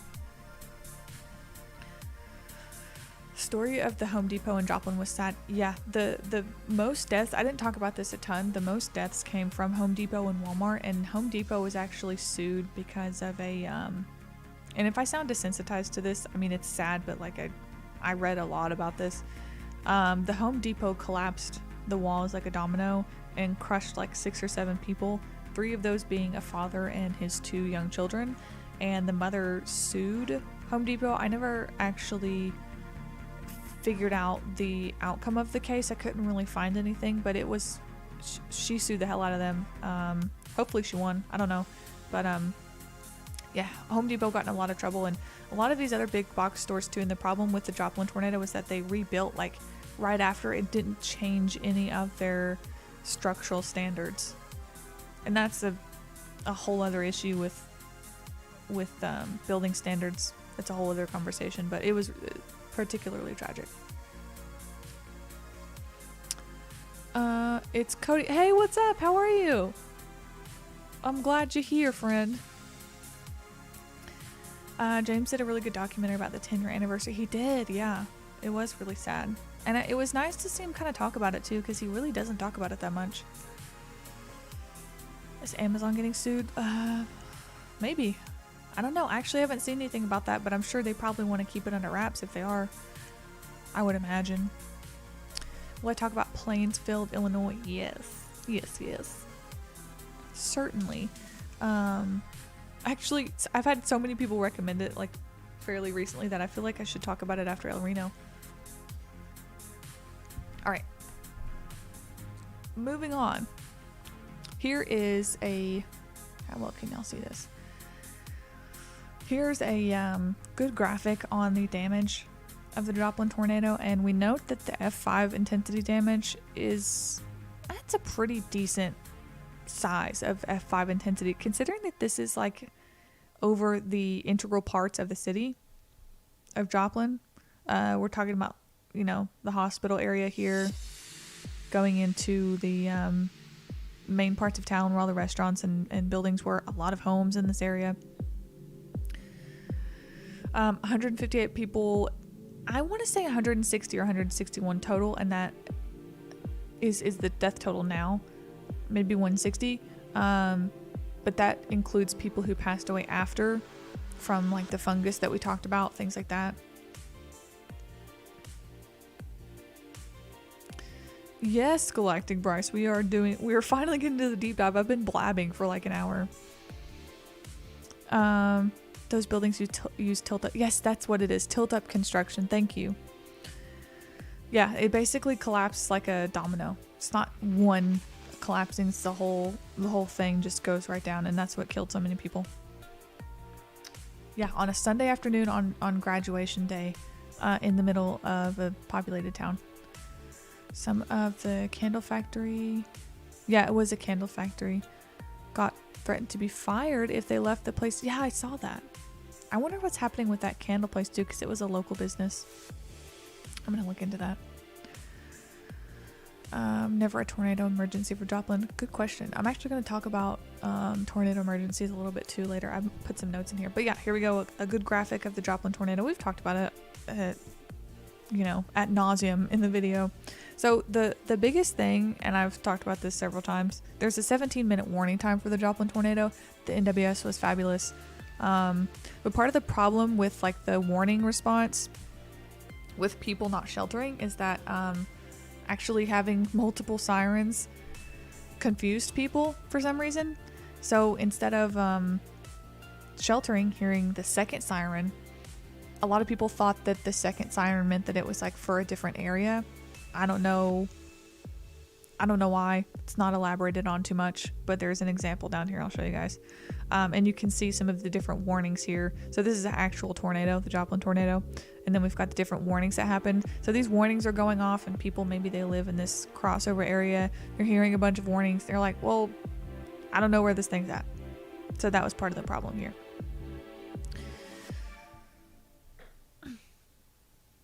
I hear Gwyneth Paltrow makes the best candles. No.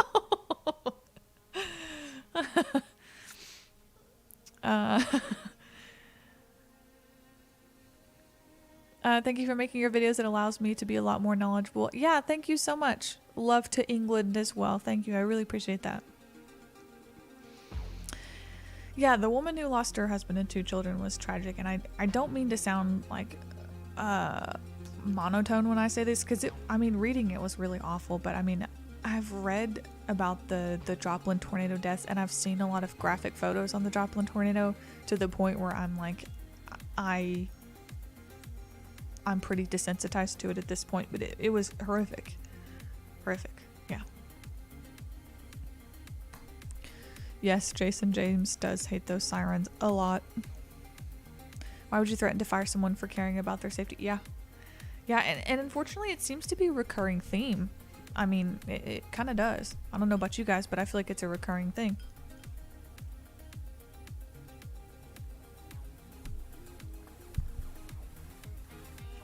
All right, so societal aspects and risk perception of the warning response. This is something we have to work on. It's so, the way it still is happening in 2022 is appalling. Okay, a major portion of the Joplin Tornado Service Assessment, this assessment right here, was dedicated to understanding the societal response to the National Weather Service warnings and the external warning systems, the sirens. So they basically just ended up interviewing a bunch of people. We're going to skip over the methodology. We've already kind of talked about that. Basically, what they're talking about here is that what gets people to shelter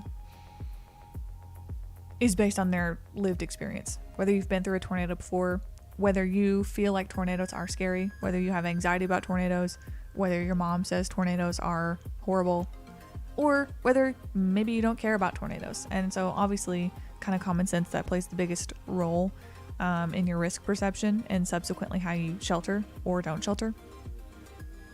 So for most people, and this isn't just for tornadoes, this is for like risk threat perception generally, most people need a second threat or a perceived threat.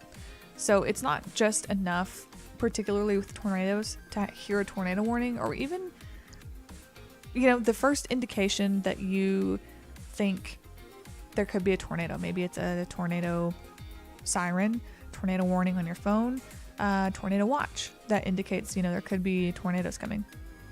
It's not really enough for most people. They need a second stimulus. And oftentimes the second stimulus for people is visual or auditory. So they need to see the tornado or hear the tornado, in which both cases is incredibly dangerous. So,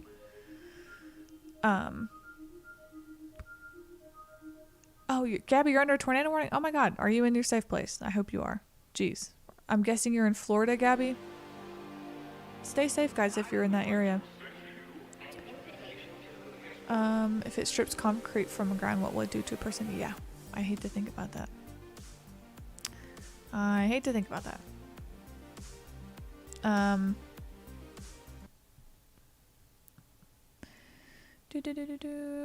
Remember where I was during the 2011 outbreak? I was in 5th grade, didn't think about the imminent threat. Yeah, what a time to be in school, especially if you live in the deep south then.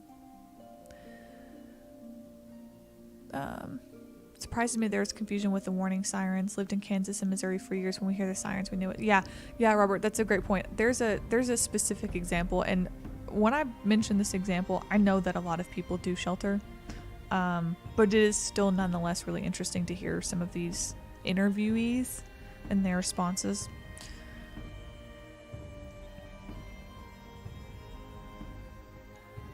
What is this Celtic music we're listening to here?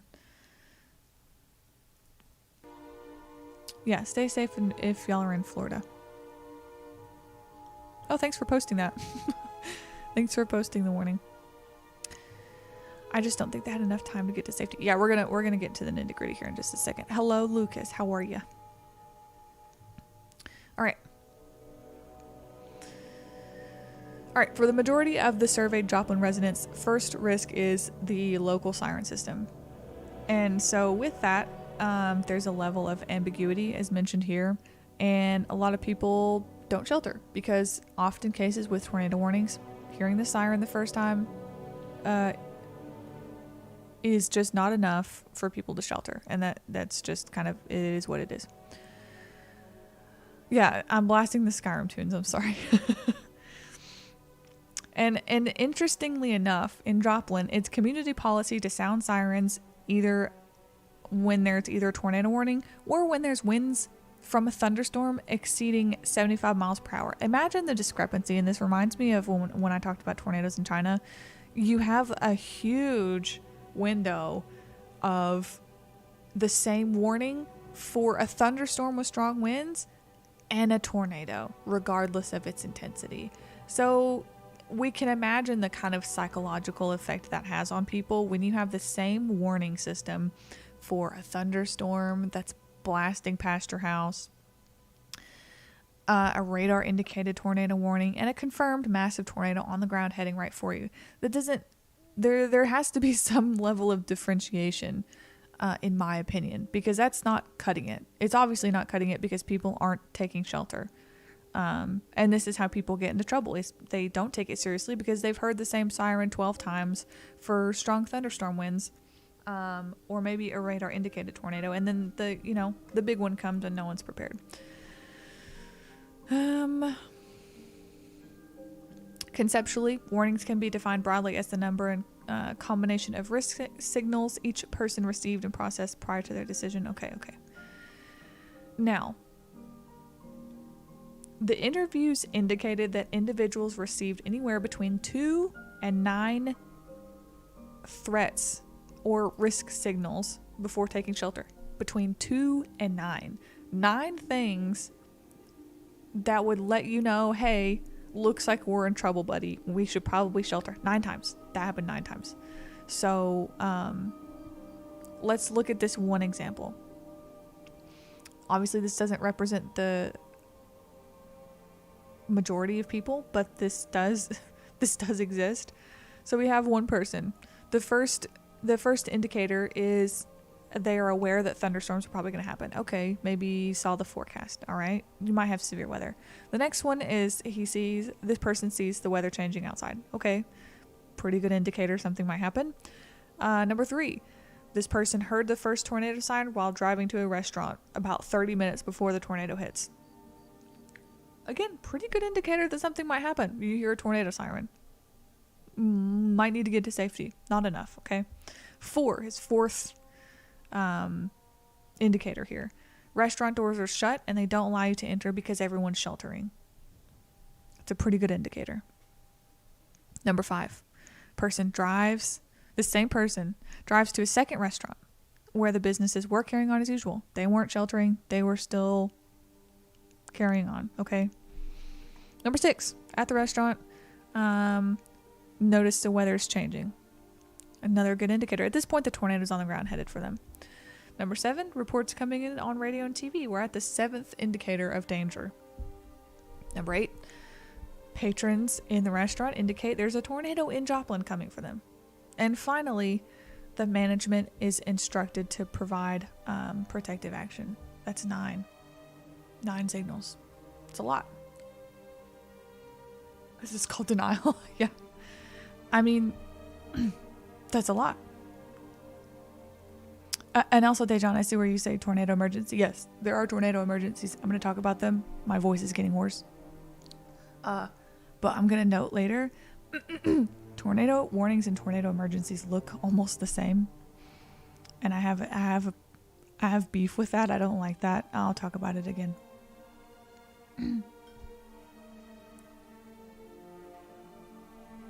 Christopher Lucas was a hero for Joplin. He did save a bunch of people in the Pizza Hut. Oh no, Ashley, it's okay. I'm still here just blabbing away. You see a hook echo for the Florida storm? What area is it in? Jeez. Guys, if you're in Florida, make sure you're paying attention. Don't watch me. Make sure you're weather aware. Please. All right. So again, after hearing the first warning, most people in Joplin did not go to shelter. They needed to see the tornado or hear it or someone tell them. But the problem with the Joplin tornado, as you guys know, is rain wrapped. You're not really going to see it. And this is the case for a lot of the storms in Dixie Alley in the Deep South. A lot of times they're rain wrapped. You're not gonna see it. That's the problem, is people get into hairy situations because they, they're waiting to see something that they're never gonna see. It's just gonna be on top of you. Beauregard, Alabama EF4 in 2019. It went through my city and I see surprisingly little. Oh, wow. I've actually never heard of it, but I would love to. Fee.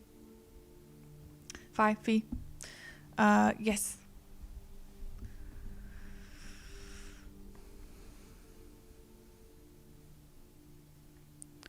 Yeah. By the way, I know I'm all over the place, but let me just show you guys 1 second here. Let me show you what I'm talking about with a tornado warning and emergency. I'm going to talk about this again later, but something that bothers me is that, let's look at a tornado warning from the National Weather Service.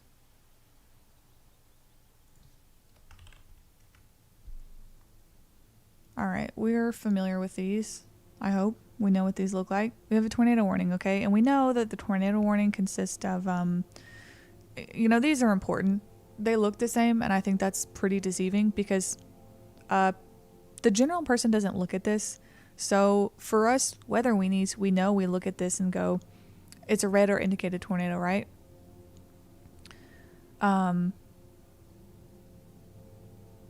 So, I mean, we know that this is just red or indicated, not confirmed. We know the difference. We can read, right? But now let's look at a tornado emergency. And keep this image in your mind.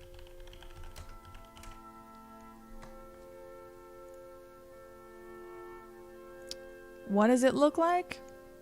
Red. It's still red. It's the exact same graphic, except it says tornado emergency on the top. Now, I'm going to ask you guys seriously, like very honestly, do you think that the average person who doesn't really care about weather really sees that as being very different? And I'm being genuine here. Like, I genuinely want to know if you guys think, if you have friends or family that are not as interested in weather like we are here, and they see this, what do you think that means to them? Because for me, I don't really know that I would even read it, because I'm just looking at the square and I'm looking at the city. And so for me, one of my biggest issues is that there's zero differentiation almost. And like with this, you're assuming that people are reading the graphic. They're probably not. So they're assuming that these people are reading it and going, oh, a tornado emergency. And then we're also assuming that people know what a tornado emergency is. And a lot of people don't. So one thing that I will say that I do like about the graphics that I love the National Weather Service. I mean, I talk about them all the time. One thing I do like that I wish that they would carry over is, let's look at the tornado watch. Where this is the same this is what the National Weather Service uses. Their tornado watch. Now let's do I think this is, let's see.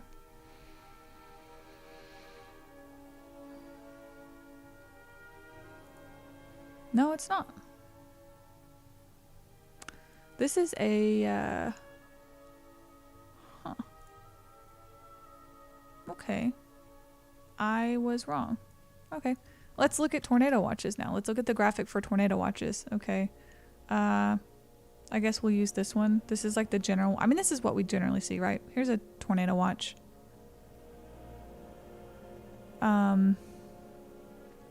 This is the standard graphic.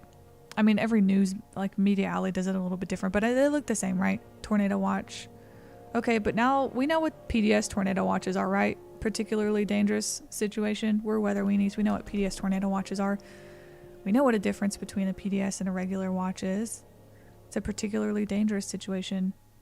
Do you think that the average person knows the difference between a PDS watch and a regular tornado watch? No. No, they don't. Unless you're in Alabama where you listen to James Spann all the time and you're used to this sort of thing. You don't know what the damn difference between a regular and a PDS tornado watch is.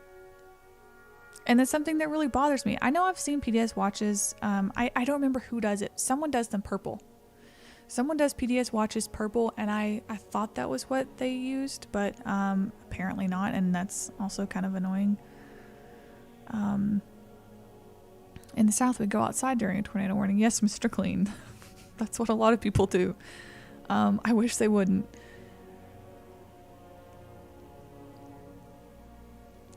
Yeah, and I wish... I can't remember. I wish I knew... yeah, Christopher. I thought that it was purple. And I was about to say, at least the PDS watches use purple, and they don't. So this is something that really bothers me. That's like, in my opinion, a really simple fix. And I'm not trying to dunk on anybody here. I'm just noting that, like, we're talking about the general public who doesn't watch weather stuff. So if you expect them to know to take a PDS watch or a tornado emergency seriously, you're going to have to make it very clear that it's different from a regular tornado watch and a regular tornado warning.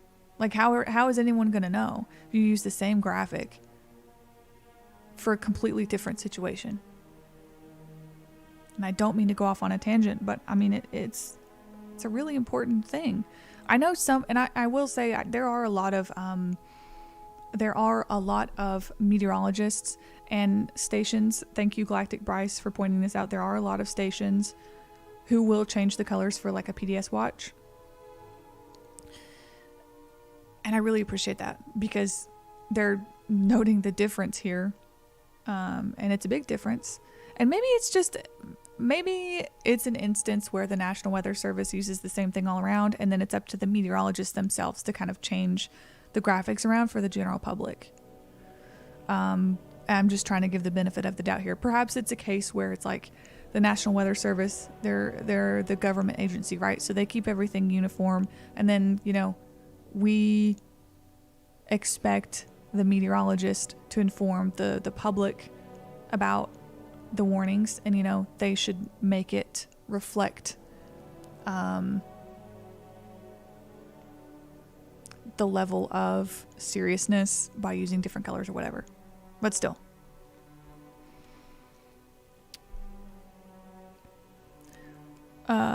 most weather, also hi Shane, most weather terminology is super hard to understand. NWS Outlook's names are weird. Moderate is worse than, yeah. That's another thing. A lot of people have beef with the way they use the wording because it is pretty confusing to the general person. We've got, marginal, slight, enhanced, moderate, high. Colors are cool, I guess. But I wish they would use those colors for the PDS watches and the tornado emergencies. I would like to see some purples in there.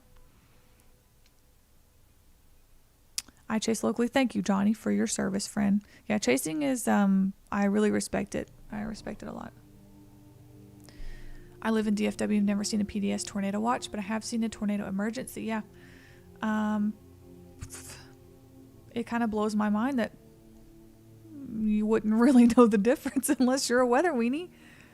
There's a lot of psychology that goes into determining symbols that will, spur intended effects into people. Fear is the biggest one, the biohazard and radioactive symbols. Thank you, Amber. That's a great point.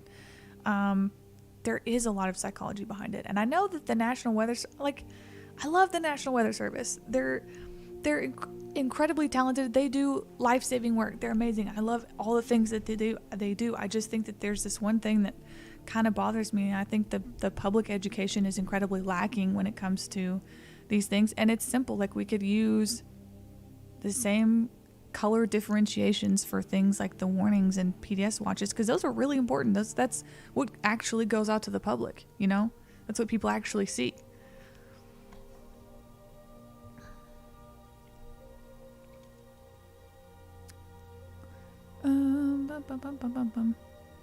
That girl always sounds sleepy. Oh, me? Thanks, Randall. Appreciate it. In Alabama, studies showed that 80% of tornado warnings prior to the 2011 were false warnings. Yeah, this there's a statistic in this study here that 76% of tornado warnings are false alarms. 76% of tornado warnings are false alarms. And I can take that as you will. I hate how the Weather Channel organizes their severity. I think most people hate how this, how the Weather Channel issues their stuff. Who is my favorite chaser? Reed Timmer, Skip, Picos, Melanie Metz. Oh gosh, I don't know that I have a favorite because I think they all bring different kind of value. But I mean, if Reed and Picos are two big favorites for me. I think everyone loves Reed's like really intense passion, his dedication to storm chasing. He contributes a lot to the scientific community, which is one of my favorite parts about Reed.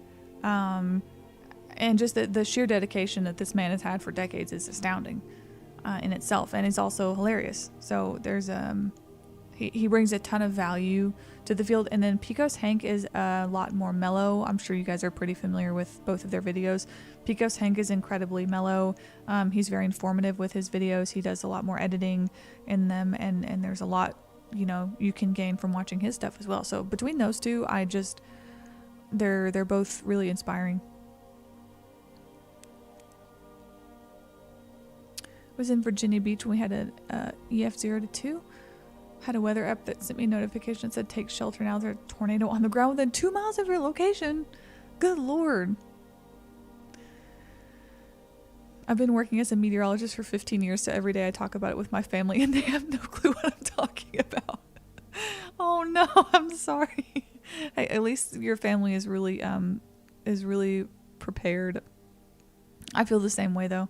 I talk about my family, my sister Amber, who's hanging out in here. I'm always like, Amber, I hope you know that you're going to get a severe thunderstorm later. And just so you know, there's a small chance you might get a spin up tornado. So make sure you're careful. She's like, okay. Oh no, I lost my place in the chat. The radar thing that some Alabama weather channels do where it shows a risk based on a 1 to 10 scale of likely chance of tornadoes. Yeah.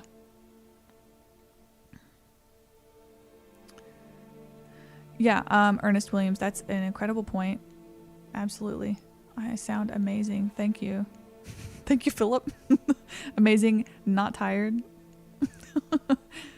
Those false alarms lull people with a false sense of nothing's... Yeah.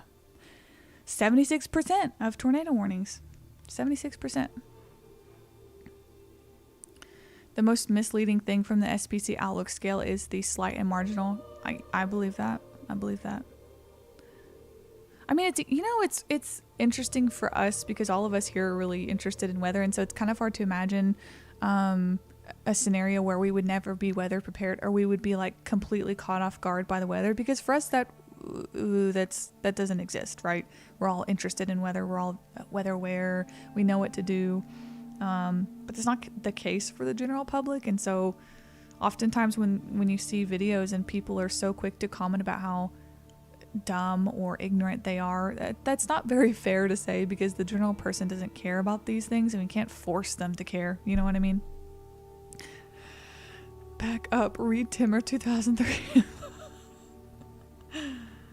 Yeah, did y'all see Reed's little McDonald's jacket? That was so good.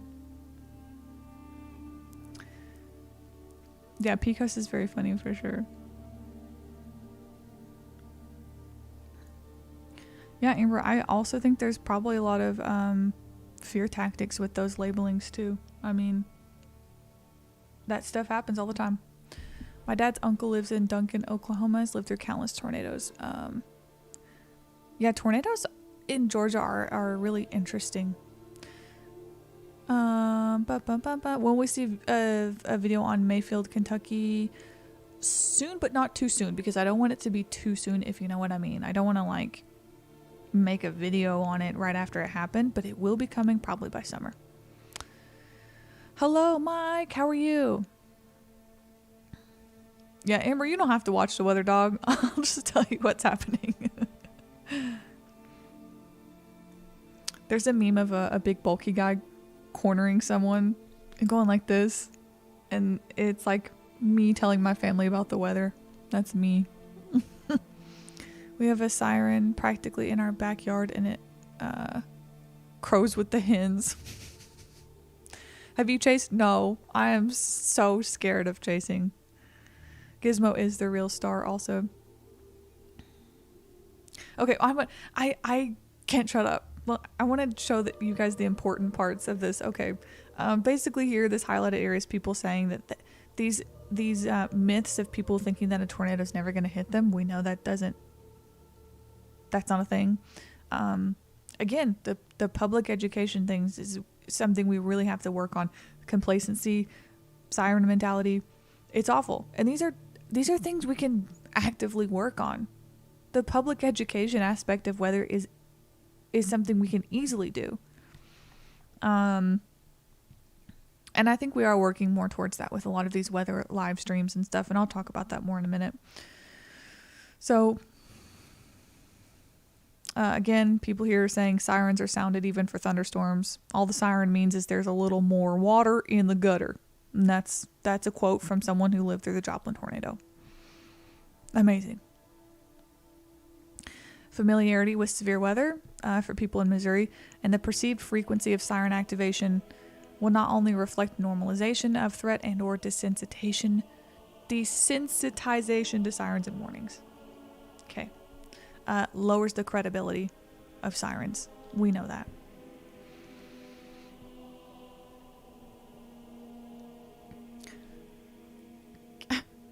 I got blown away in it and have become a weather enthusiast ever since. What a way to get introduced to the community, eh?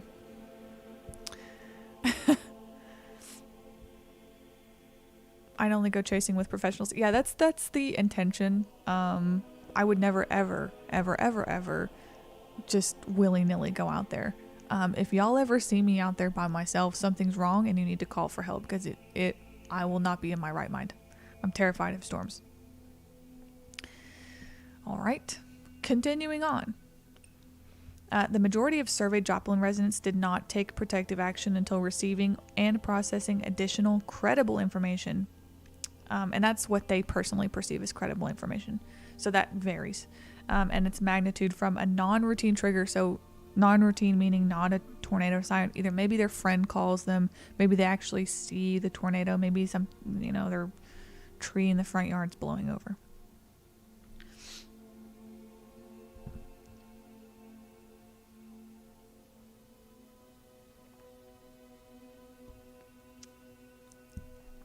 Yeah, so that includes physical observation of the environment.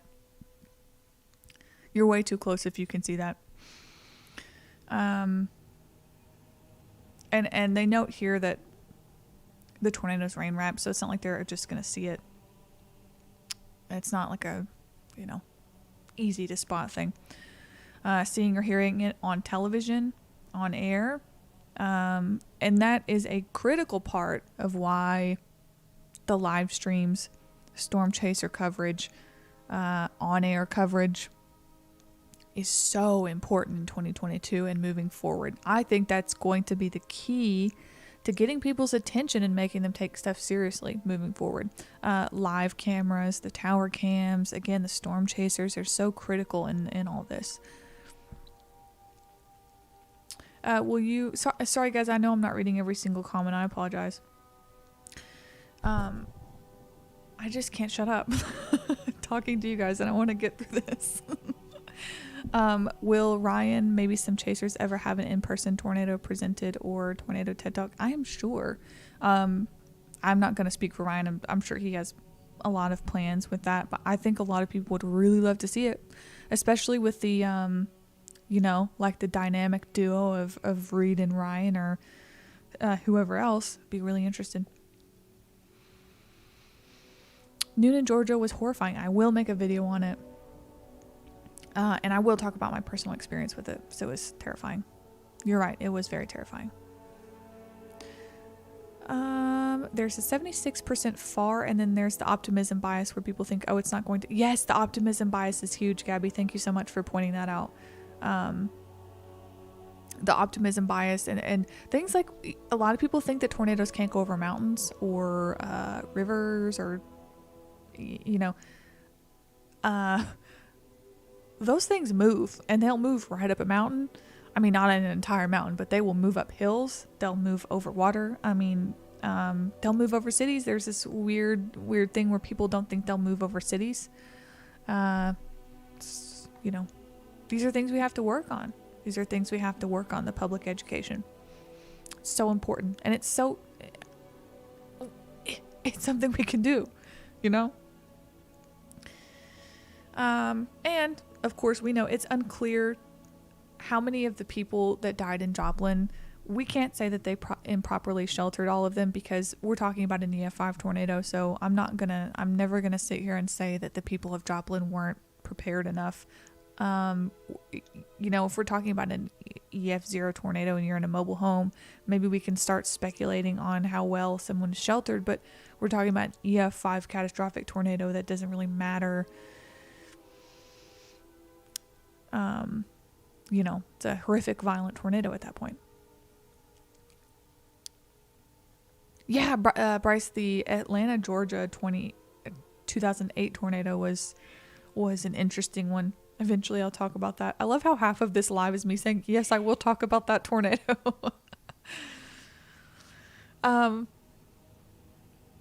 And interestingly enough, this survey was done right after the event in 2011.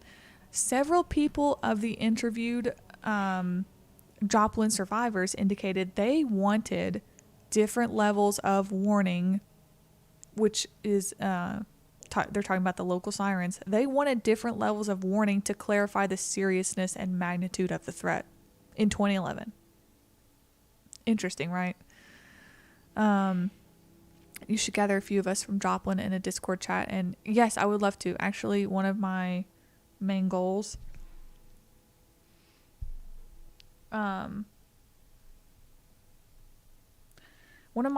is to have a podcast at some point and talk to survivors, talk to meteorologists, talk to, anyone. Obviously, like, I feel like in person is better chemistry to do podcasts, but people are from all over the place. So I would love to talk to survivors. That's a wonderful idea, perhaps in Discord.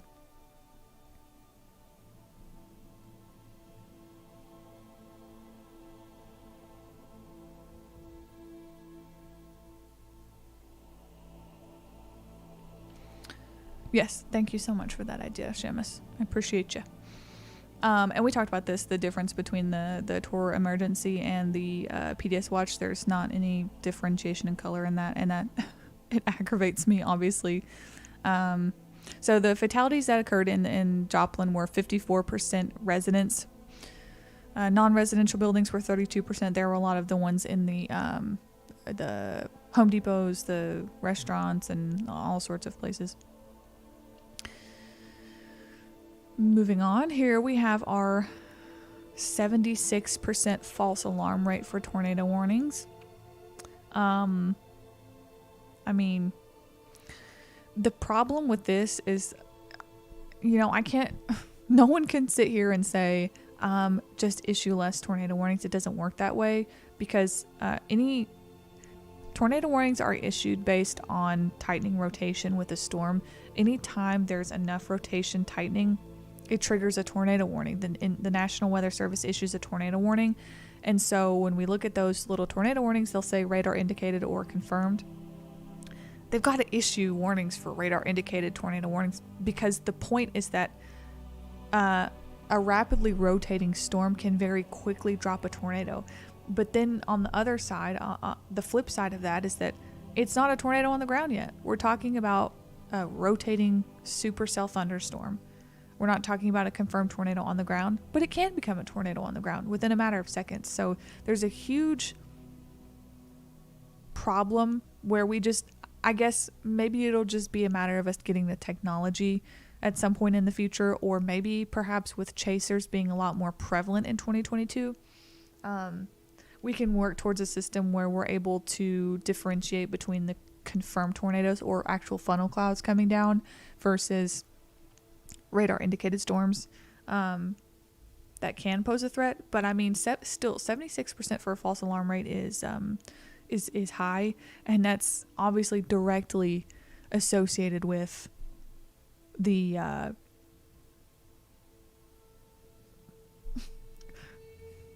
lost my train of thought. That's directly associated with the siren mentality. So what do we do? You know, I'm hoping in the next couple years it's a matter of storm chasers being prevalent and technology. I mean, I don't have the answer for that, but something's got to change.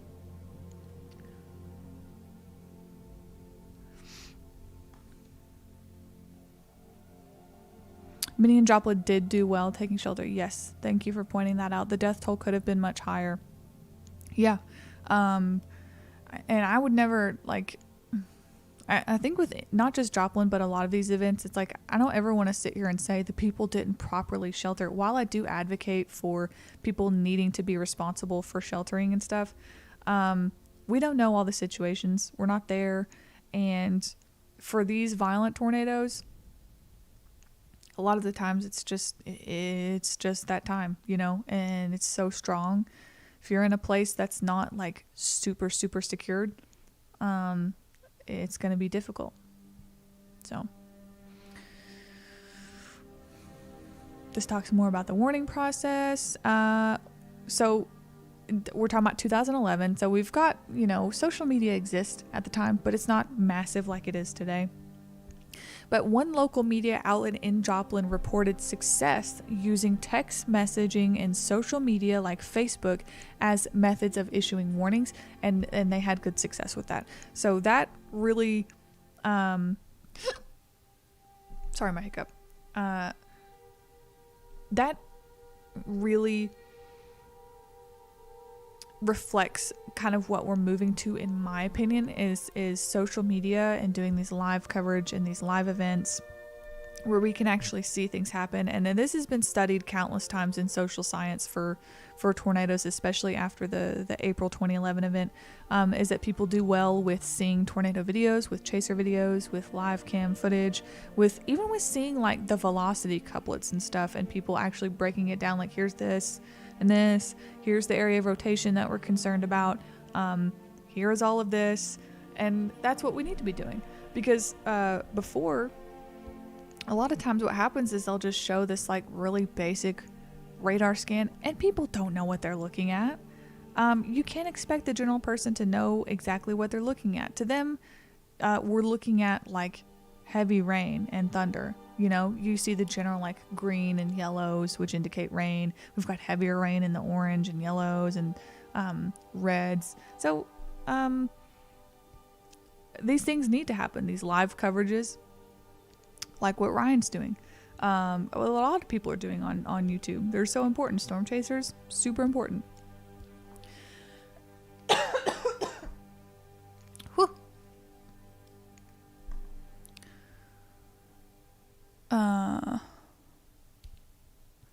Biggest threat are the nighttime tornadoes. Yeah, nocturnal tornadoes are very deadly. We have a couple meteorologists here in Joplin that were on the AMS board, and they've used social media very well. Social media has been super successful in the weather enterprise, and James Spann is a big proponent for it too. I mean, even after 2011, before 2011, James Spann was a huge proponent for advocating for needing social media to be the main platform for warnings and stuff to go out. I need a gown. Yeah, actually I do. I'm sitting here like choking.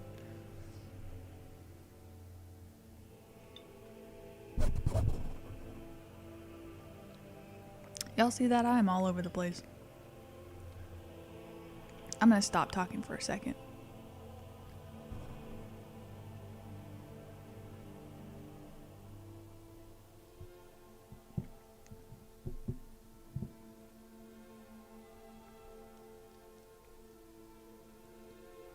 All right, here's another good example. This is what I was talking about earlier. There's an instance where this guy says he was confused because of the overlap of the tornado warnings. So here's what happened. The sirens in Joplin were activated twice. The first siren was activated like right after it. No, not even it touched down. It was like a funnel cloud at that point.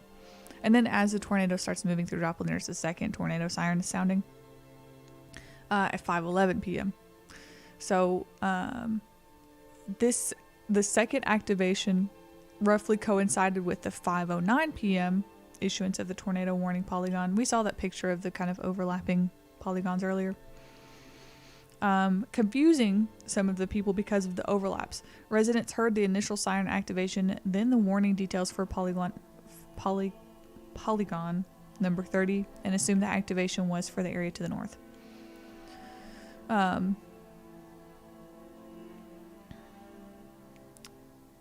Yeah, definitely, Johnny. That's a cell phone, social media, chasers, ground reporting, National Weather Service, better siren systems. That a difference certainly can be made. All right, so in this one instance, the guy is confused by the string of warnings he received. So he first hears sirens at 5:11, 30 minutes before the tornado hits. This is right when the tornado kind of is coming down as a funnel, the first touchdown. Here's a tornado warning on the TV, indicating that the tornado is near the airport 7 miles to his north. Goes on the porch, as all people do, it seems, and had a cigar with his family. Goes to the porch, has a cigar with his family, as we all do when there's a tornado warning. Looked like a regular thunderstorm, he thought. Here's the second sirens, which is 27 minutes later. Thought, well, maybe this isn't right. So he goes inside, turns the local TV station on, sees on TV that there's several colored counties for tornado warnings, but the regular programming was still on, and he thought, the threat's probably still to my north. The regular TV program is still on. By the way, Weather Channel, y'all got to get it together with that. And the final steps are that he hears his wife yell basement, grabs his cat, good job, and tells his son to put on his shoes, great job there. Tornado hits just as they reach the top of the basement stairs, destroying their home. I mean, this is another example of needing like multiple risk indicators, which is a problem. I mean, you have 8 steps, the first one being hearing a tornado siren. That should be your first indicator. The tornado warning should be credible enough, and unfortunately it's not. The tornado warning should be credible enough that we hear it and we go, oh, I really got to get to shelter. And a lot of people do that. A lot of people do that. But I mean, to the general public, this is like, it's so uncredible that it takes 8 steps for them to think, maybe I should go get in a safe place now.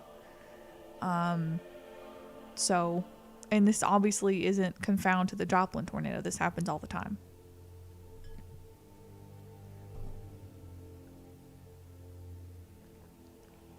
I used to love the Weather Channel. I think we can really all agree with that. And I still love a lot of the people on the Weather Channel. And unfortunately, I think it's a case of the Weather Channel still having a lot of potential.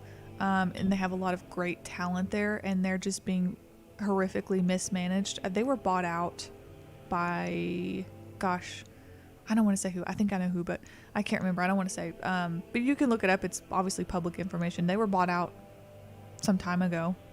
And certainly I would assume, I don't know, that has something to do with it. It's about money, yeah. It's about money. They were bought out by a businessman, I'm pretty sure. So take that as you will. Certainly, Tejon, these are normal human responses. I am in no way like saying, look at this person, they're ridiculous. No, this is how people are.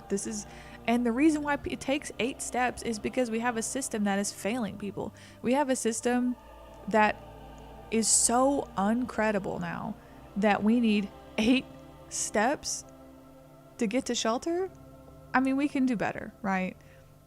We're using World War II technology for sirens. These old, crusty sirens that people don't trust and haven't for decades.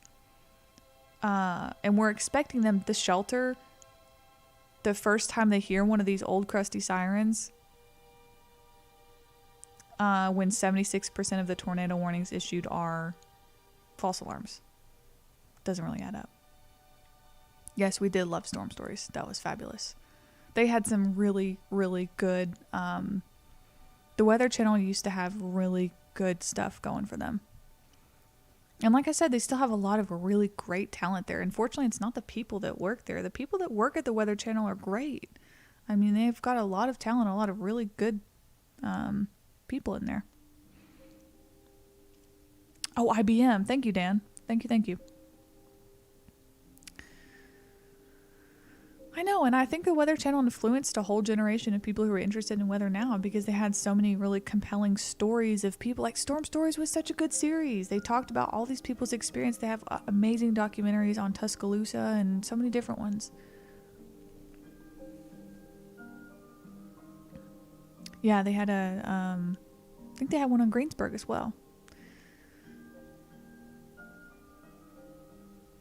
As a start, the NOAA weather radio. Yeah, I think a lot of people need to have a NOAA weather radio. That's a great point, Jason.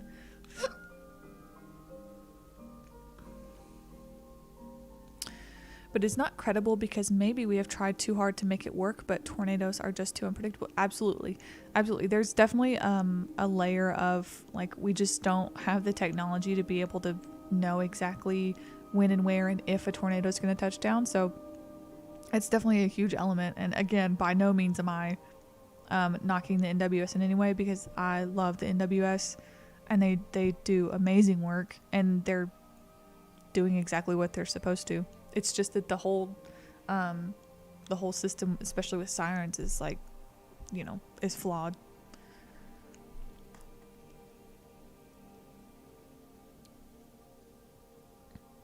Hadesburg episode was your favorite when you were little? Yeah. They had so many good ones. I get my cats ready like an hour or two before storms because you love. That's really cute. Very wholesome. People have responsibilities to beware. Also very true. I can't discount that either. That's a great point. Yeah, I'm also a big advocate for making sure that you are aware. Like, you have to be aware of like what's going on in any situation, not just with weather. I think it's our own personal responsibility. And also, unfortunately, some people just aren't generally aware of what's going on, which is inherently a problem, but moving on. This one is more about specifically like the Springfield NWS. I won't really get into that too much. But here we go. This is a look at the general risk area. So this is just how well the event was forecasted. So the A figure here is the SPC Day 3 categorical outlook. Already saying, hey, this is an area of concern. This looks to be pretty concerning. The next one, B, we've got the Day 2, so the next day, and they've got the combined probability outlook. I believe that's for wind. I don't think that's the tornado probability by any stretch of the imagination. That's a wind category.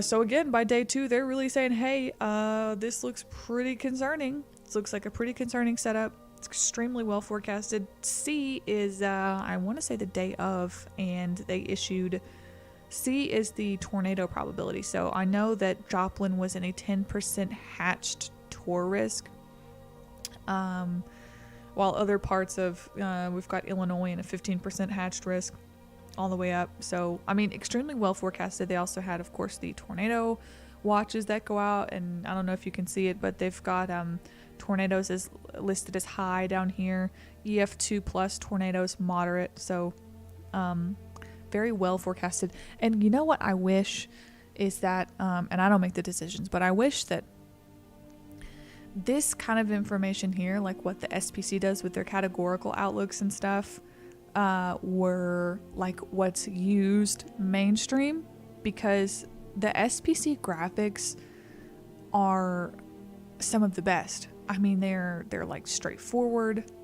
Apart from my tangent on like the colors with the tornado emergency and stuff, I think that the way they do their categorical outlooks is great. You've got the mesoscale discussion on the bottom, and I think it really helps people understand kind of what exactly is happening and where is the wind risk going to be, where is the tornado risk going to be, what's, the general risk. So I kind of wish that we would move to something more like this, where it's like a little bit more educational for the public. I think that's kind of lacking. I know I'm missing a lot of chat too.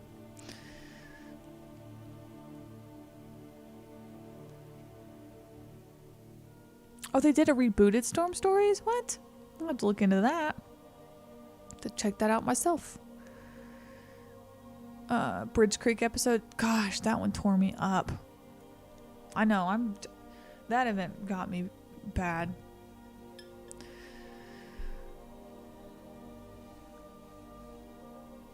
Did the Senate pass that bill making daylight savings time permanent? Did they pass it already? Oh, okay. The House needs to pass it too. I see. Storm Stories covered Gerald. I've not seen that one, but if they did, I'd love to watch it.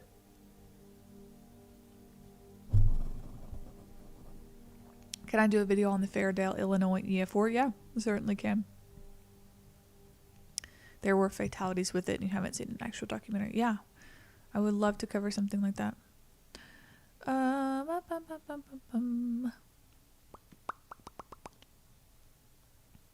Yeah, the maps. We love the maps. We also love the cats. Blaze is back there sleeping on the couch. I wish y'all could see him. The SPC Outlook hit the ballpark yesterday in the DFW. Yep. They did pretty well forecasting the Kentucky event. Yeah. Yeah, it is a shame it turned out the way it did, but the NWS is they're the shit. They really are. Is that your document? No, it's not my document. This is the National Weather Service's document. I just added some pink notes. The way I do mine, if you guys want to see, I really don't do anything fancy. I just write my scripts like this. I do my links, I do my permission to use videos, and then I just go out and write it. And then I don't really include the graphics here. I just kind of go ahead and put them in the video I edit. But yeah, I really wish the SPC was kind of what we used. And so let's compare, and let me tell you why I really wish we would use the SPC. And the first reason is because I genuinely think that the general public wants to be educated on weather more.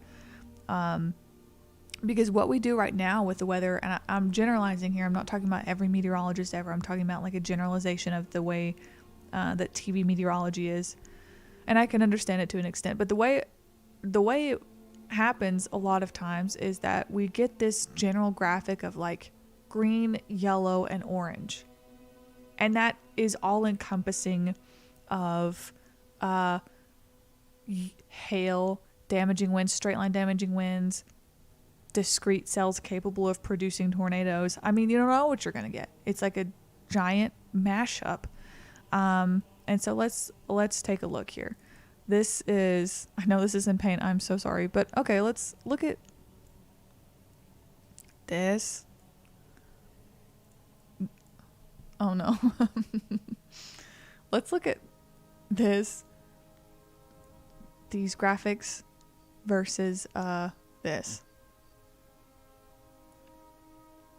And tell me that the one on the right is going to offer people something. What does that offer? And yes, I know that these graphics go in conjunction with what the meteorologist is talking about. But I genuinely feel like people, no more wine. I only had a little. That's the thing. I genuinely feel like people are really interested in learning about the weather. And so what we get is this really watered down version of graphics, and it's not the meteorologist's fault that this is the way it is, but we get an extremely watered down version of what the forecast is going to be. And you look at your weather app and it says you have a 50% chance of strong storms. Well, what does that mean? Why? How does that work? Why is there a 50% chance? What are the factors? And people are interested to know. And I think that's why channels that do in-depth forecast and weather coverage are doing so well, is because we're teaching people, the people who are doing these videos are teaching people,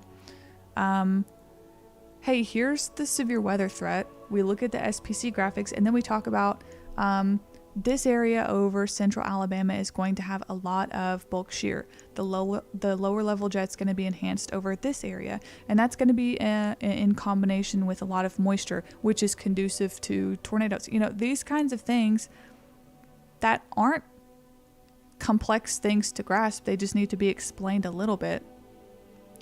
And use that to help educate people and explain to them why the risk area looks like it does, a little bit more in depth. We can teach people about these things. We can teach people about what CAPE is, and I think they genuinely want to know. And that way, we have a better understanding of things like strong straight line damaging wind threats in an area like this. If you're in an area like this, are you getting straight line damaging winds, or are you getting isolated discrete cells with potential for tornadoes? You know, let's talk about why. And I know a lot of meteorologists do that, but you know, I think we could step it up a little. People want to know this kind of stuff.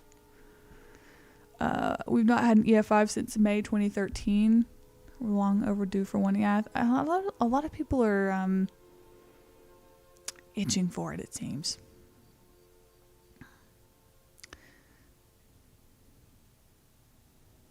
The more you know.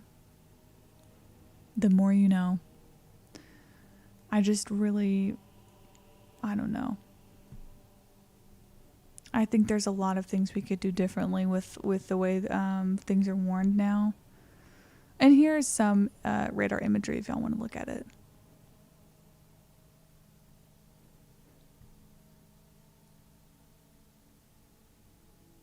And the radar couplet. This particular study really isn't that long. It's under 50 pages, I think. Debris ball couplet. And that's it. Oh, we've got the soundings. Massive CAPE on the day. So yeah, and then with these NWS assessments, they always do findings and recommendations, what they did well, what they could improve on, which is another thing I really like about the assessments that they do. Is that forecast from the Weather Channel? No, it's not. It's from a random. I didn't want to I clipped it because I didn't want to just call out a news station like that, and it's not my intention to do that. It was from just like a local place, and it's not my intention to say anything negative, because I know it's just the way that it works. But no, it's not from the Weather Channel. Hello, Carly from Western PA. Hello, Bill. How are you? Yeah, we do need more underground shelters. Can I do a video on the Raleigh tornado? Which Raleigh tornado? Yeah, I can certainly do that.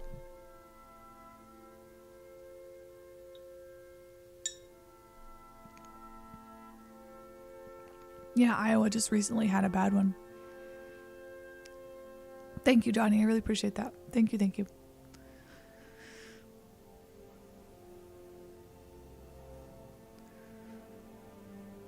Yeah, there's if y'all want to see the March 5th damage survey, it's right here.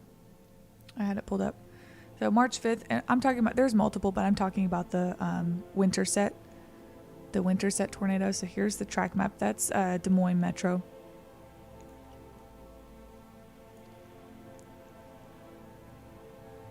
You had 70-mile-per-hour winds with it? Goodness. They survived because they had a basement. Their house was wiped clean off the foundation. My gosh.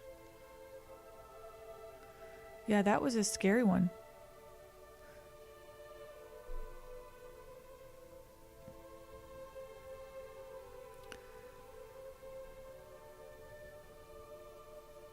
Nine years since our last AFF. Hi, Becca. How are you?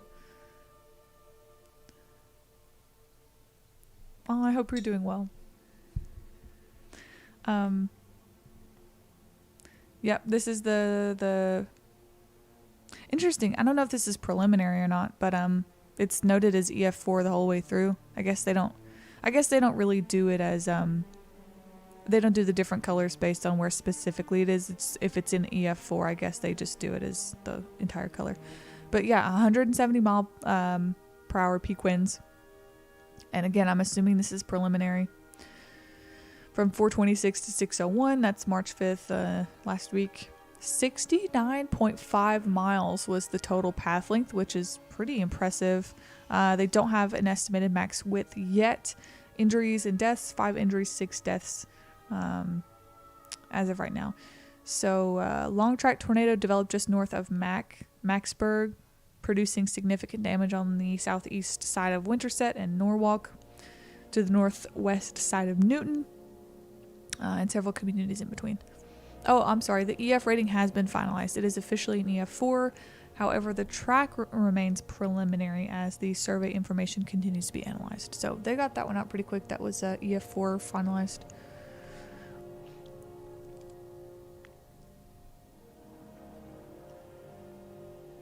Will they ever say this tornado was an EF6? I mean, if they say it, they're wrong.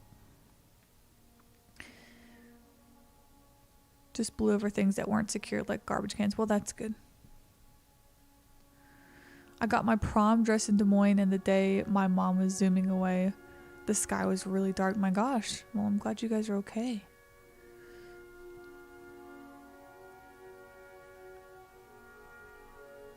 I'm happy you're here too, Becca. And I'm also happy you got your prom dress. That's sweet.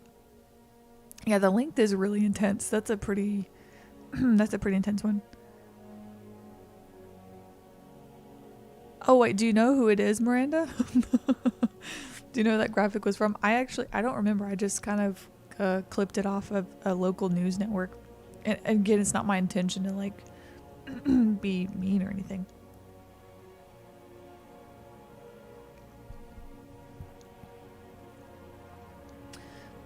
If the tornado directly hit Des Moines, maybe it could have been EF5. I don't know. Should do a video on the 8/24/16 Indiana and Ohio outbreak. Chased on a whim that day. It was a 0% tour risk day. Ended up with 7 tornadoes. Thank you, Great Lakes Storm Chasing. That's awesome. Also, appreciate you being here. My gosh, 0% tour risk that day. Wow. And that's 2016. I mean, that wasn't even too long ago.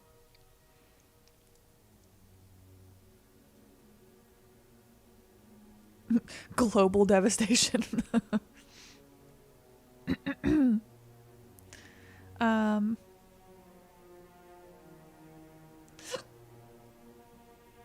Where's the kitty? Oh yeah, of course. 1 second.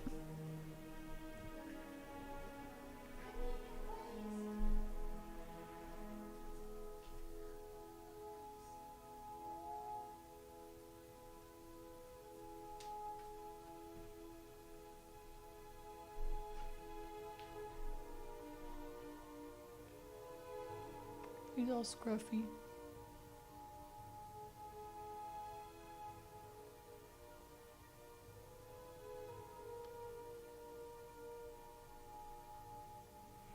Scruffy boy. This is Blaze, for those of you who don't know. He's old. He's an old boy. He's 13 now. 12, 13, I don't know. He's getting old. Hey, little baby.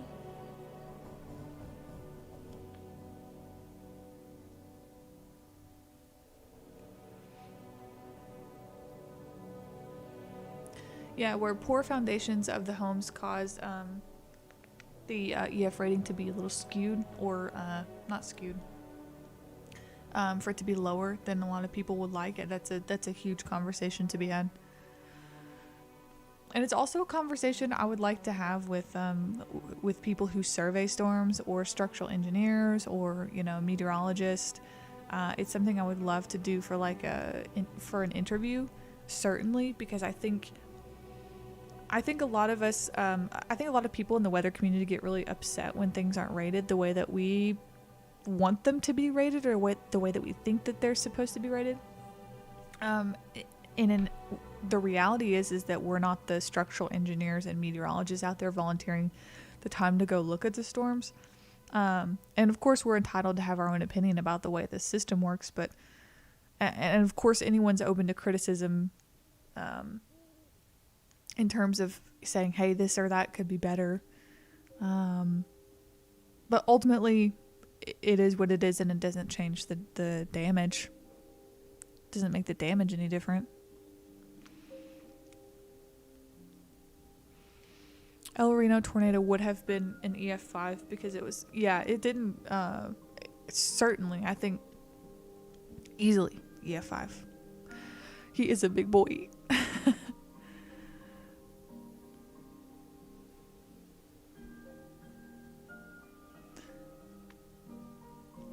Yeah, Mike Bettis, sorry I have cat hair on me now. Mike Bettis was very clearly distraught. seeing the Joplin tornado, and also it's noted that he had been storm chasing for weeks on end, and like they were actually supposed to have gone home the day before, and they ended up not, and being close to Joplin and just seeing that after being you know, it's emotionally devastating to see something like that. My sister's cat lived to be 21. You make me and my kiddo super happy. Oh my god. Hello, kiddos. That makes me happy. Thank you. That made my night. My sister's cat lived to be 21. I am giving that energy to Blaze because I fully expect him to live to be like 80, and no one can tell me any different. The El Reno tornado did get EF5. Yeah, I remember that. That's I'm writing the script for it now, and it's something I've been reading about, so I'm sure that caused plenty of community outrage. Oh, Miranda, your kitty's 16. What kind of kitty is it? That sounds so cute. Yeah, Blaze is a big old boy. He used to be a little bit more lean, but he's like inside cat now, and he's getting chunky, living his inside cat life. 1764 tornado in Germany. Must have been awful to remember to this day. You know what? I would love to find some resources about, because, you know, one of the reasons I talk about historic tornado events is because I really love history. So for me to do a video or a series where I talk about tornadoes in history and literature, I love literature. I have a whole English degree in all my books. Would be an absolute dream for me. So thank you, Tejon, because that would be just so right up my alley to do something like that. I would love to. Tim Marshall, Great Lakes. Tim Marshall is the man with storm chasing. I am fairly certain he is both a structural engineer and a meteorologist. Don't quote me on that, but he's one of the two, if not both. But he's certainly one of the most, if not the most experienced person out there to be doing the surveys. And so when you have people like him, I'm pretty sure Jeff Piotrowski was out there as well for the Mayfield tornado. They have infinite more experience than, you know, any of us do.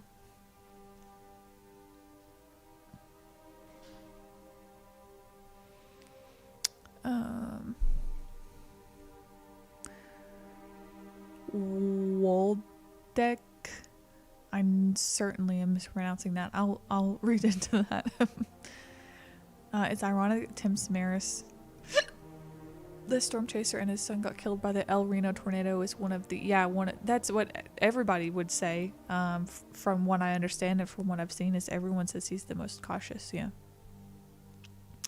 And it's awful to watch the footage of, like after the tornado's gone through and people are, you know, obviously most people have made it and they're talking about it and they don't realize that Tim and his crew have been hit yet. And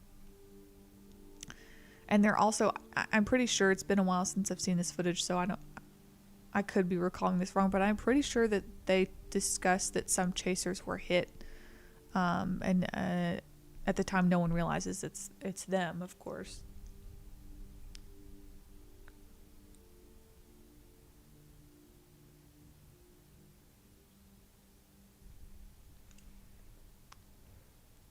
We don't know what kind.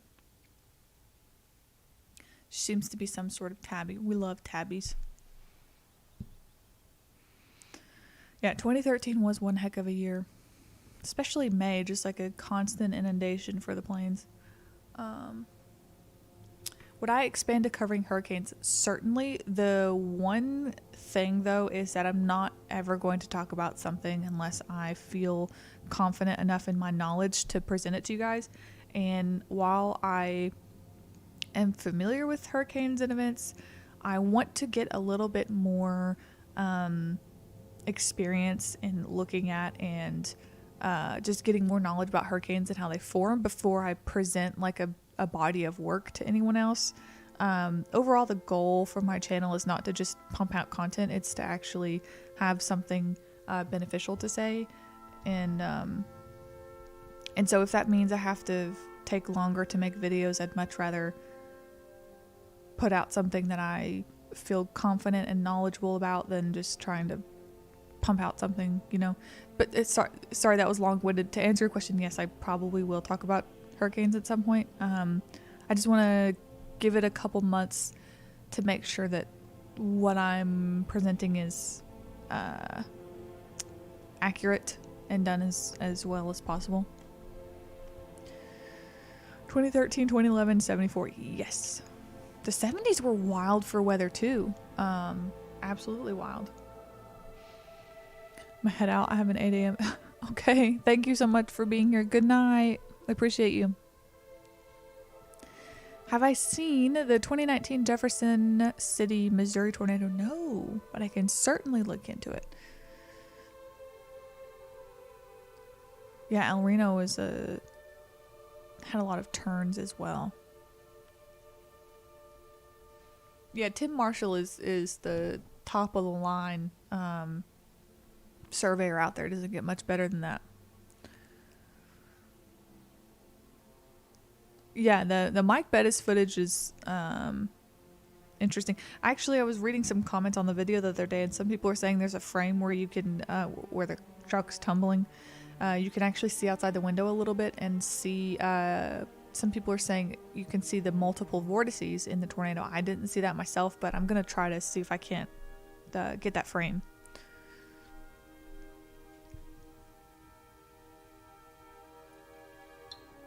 Xenia is definitely coming. Xenia is definitely coming. Oh, someone asked me about Dixie Alley. Oh my gosh, I feel bad I'm not able to read all of them.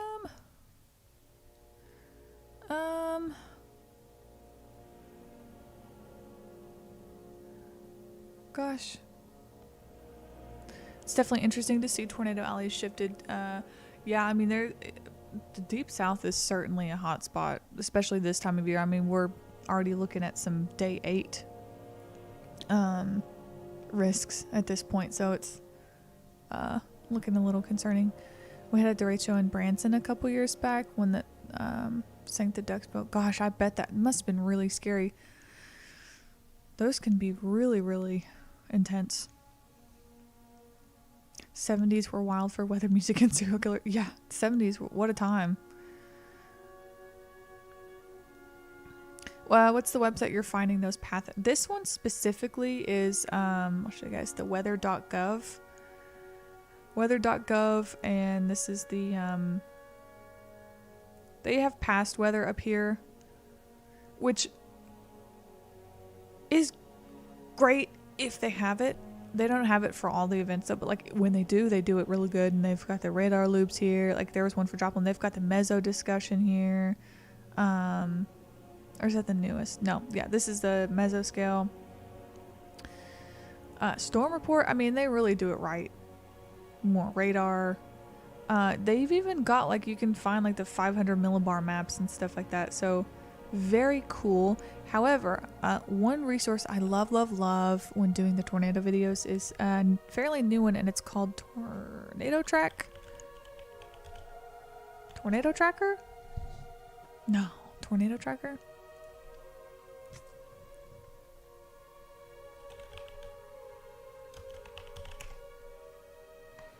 Let me move this out of the way real quick.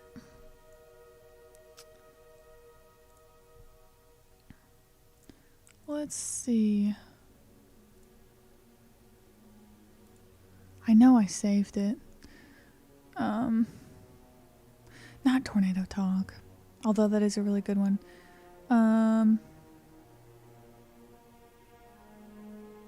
As someone who has experience with streaming, don't feel bad about not being able. Yeah, thank you, Bryce. Yeah, I mean, I don't feel terrible about it. I'm just used to doing Twitch where it's only like my immediate friends and like my sister and stuff, and it's like 10 people at a time. I'm just having a very chill chat, so I didn't really know what to kind of expect today. Okay, I'm sorry. Tornado Archive. This is one of my favorite resources ever, and it's fairly new. It's only been out for a couple months. And this one is Great.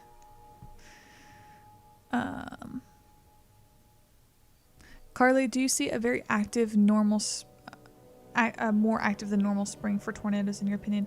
That's a great question, Bill. I personally don't think I'm super qualified to answer that, and I don't want to pretend like I am. I don't know. I don't know. So I've heard a lot of people talk about the La Nina pattern. We're in a second year La Nina pattern where the waters are supposed to be warmer, which is supposed to in turn help make these more intense setups. But I think if you want like a really good overview of that, I would go watch someone like Dr. Reed Timmer's overview and his analysis of like what the spring's going to be like. That's a great idea. And there are some other great people like meteorologist Johnny Parker on Twitter. If you're on Twitter, I really like he does like more medium and long term forecasts as well. There's a lot of great people out there. I don't think I'm the most qualified, to be honest with you.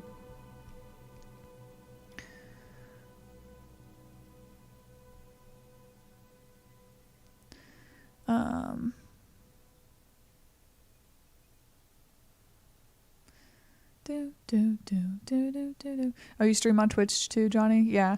I don't really do that much anymore. Yeah, this one is so cool. You guys are already kind of familiar with it. Your friend is the one that helped put the site. Yeah, this is an incredible site. Tell them it's amazing. Also, if you know their names, drop it in the comments because I want to give credit. I don't want to. I mean, it is their website, obviously, but if you know their names, drop them down so I can let everybody know. But this is incredible work. Reed Timmer says second year La Ninas make for more active springs. Thank you, Miranda. That's kind of the general consensus that I've heard, but I'm also not Dr. Reed Timmer. Anywhere between the Rockies and the Appalachians is fair game for bad tornadoes. Yeah. All right, so let's get into the nitty gritty here. Let's actually, if you're not familiar with this, you can search by a year. Look at all these tornadoes, by the way. Fascinating. Look, it's just caked on there. You can do years, you can do days. So it starts in 1950 here. No? They're all the way back to 1800. But anyways, most of the tracking starts in 1950. And you can filter by, like, if you want to only look at EF5 tornadoes and EF4 tornadoes, you can certainly do that. Look at all those. These are violent tornadoes only. Just look at Alabama, clobbered with tornadoes. And then we can zoom in here. Well, let's take a look at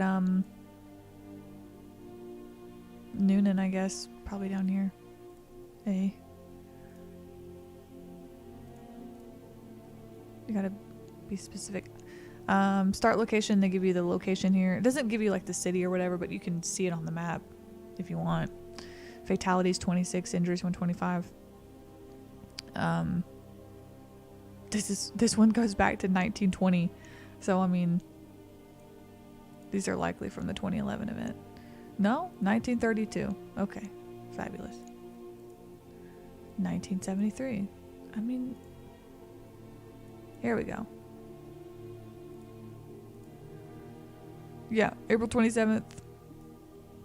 This is Phil Campbell. That's 72 fatalities. But yeah, really cool, really informative stuff here.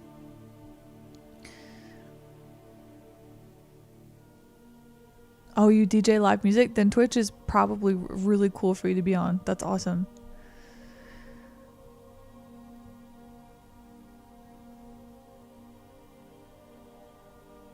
Wisconsin actually gets more tornadoes than I thought, especially lately. Let's check it out. Let's do EF3 and above. Gosh, even that's... Yeah, check it out. Look, we've got violent tornadoes in Wisconsin.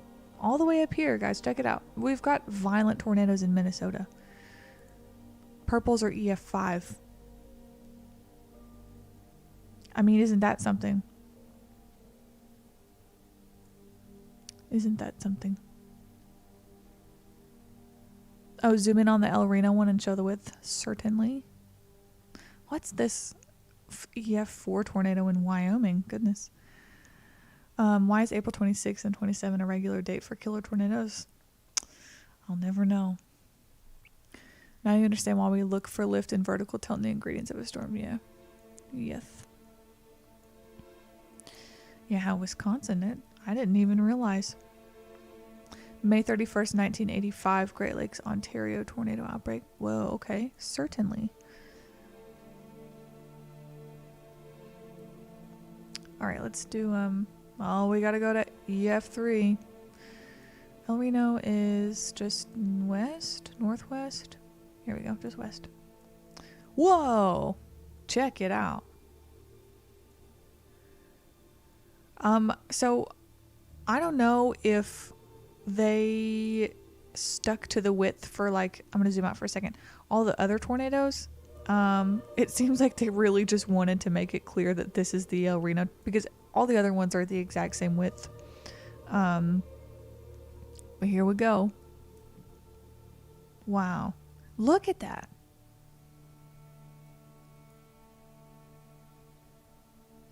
Oh, okay. EF3 are considered killer tornadoes. That makes sense.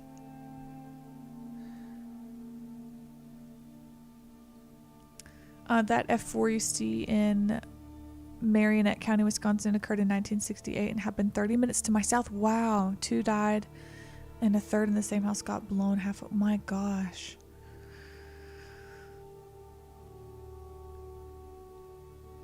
$16 miles, 8 fatalities. Goodness. Yeah, and then we go here to,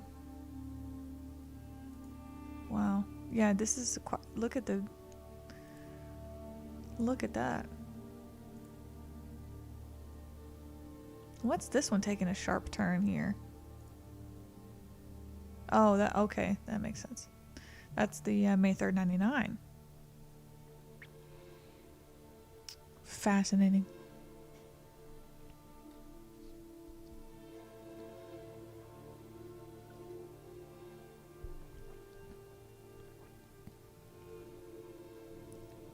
A death dance, wow. And then we can go down here and look at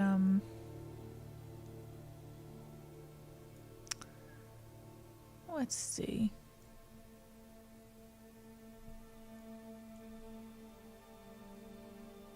No, that's not right. Gotta get my Texas region. Where did Gerald? My gosh, I can't remember where Gerald. I know it's like towards the. It's not near Austin. No. Lord help. Is that it? Because it starts. No.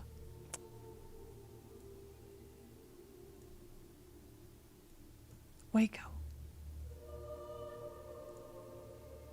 No. Oh my god, I'm so upset.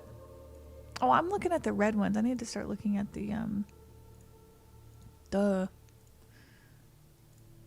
Still can't get it right.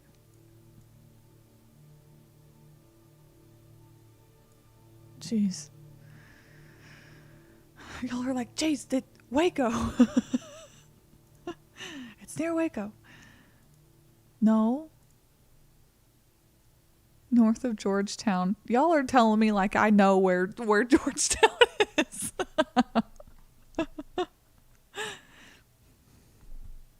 Just north of Austin. Take all these. There. I really felt like it was down here.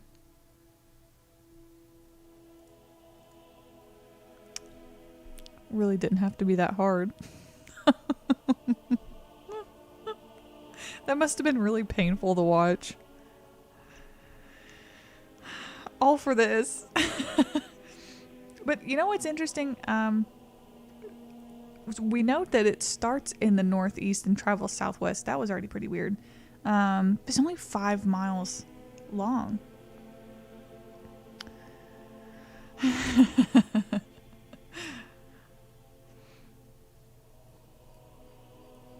Yeah. It happens. There's a game, GeoGuessr, maybe something like that, that was popular for a while. I used to like watching people play on Twitch where they give you a picture of, or no, they put you in Google Maps in a place. They drop you in a place. They don't tell you where it is. There's no you have no indication of where it's at, and you just have to go around Google Earth and figure out where you are based on signs. And it's around the entire globe too, so you'll just be dropped off in a random place on the planet. Have to figure out whereabouts you are, so it's really interesting. Night of the Twisters book centered around going southwest. I've heard a lot about that, but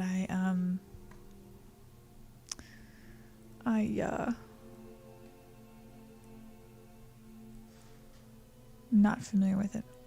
Yeah, you know what I'm talking about? I should do a video about anticyclonic tornadoes. Certainly. I certainly can. I think Pico's Hank also, if y'all are itching to see some anticyclonic stuff, Pico's Hank does some really, really good things on anticyclonic ones. GeoGuessr, yes, thank you. It was a weird spring when Gerald hit. It was unusually cool, and the severe weather was much further south. Yeah, it's pretty far down there. Oh, here we go. 1993 in Utah. Huge EF3 in Colorado that Storm Stories covered. Well, well, well. That's 1922. Yeah, unusually cool spring. Makes sense. I mean, look at these. These are EF3 plus. Massive. So many. I'm never going to run out of things to talk about. Ever, ever, ever. But yeah. No idea if it's true, but I saw this study that there's an 18-mile gap in the Phil Campbell tornado track. Supposedly debris fallout and no damage.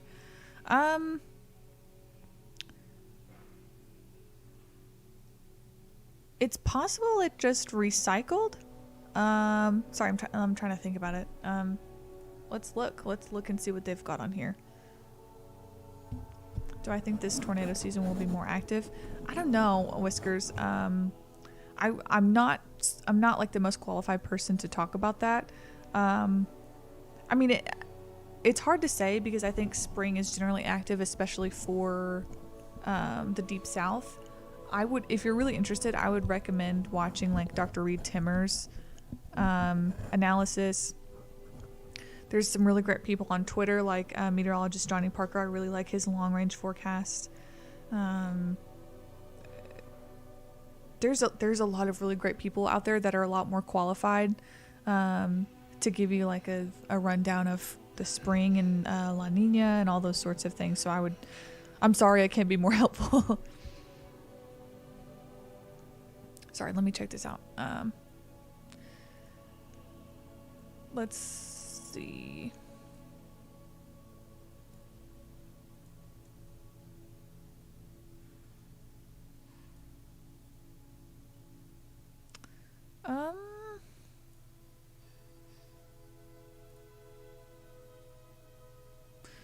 That's it. And they've got it as a consistent track here. This is the one because it's 72 fatalities. Phil Campbell Hackelberg. I was thinking it's possible that it could have, recycled at a point. I was trying to think back to the video when I talked about it, and I couldn't remember off the top of my head. I don't think so. But it looks like they've got it as just a consistent track here. Eastern Colorado, there's nothing to hit. That's probably why ratings are so... Yeah, that's a good point. Yeah, Ryan. Yeah, you can check out Ryan Hall's too. I make a weather blog based on what he talks about. So far, I've not made any super long-term forecast blogs, but Ryan Hall is also a great person to check out for like medium and longer range forecasts as well.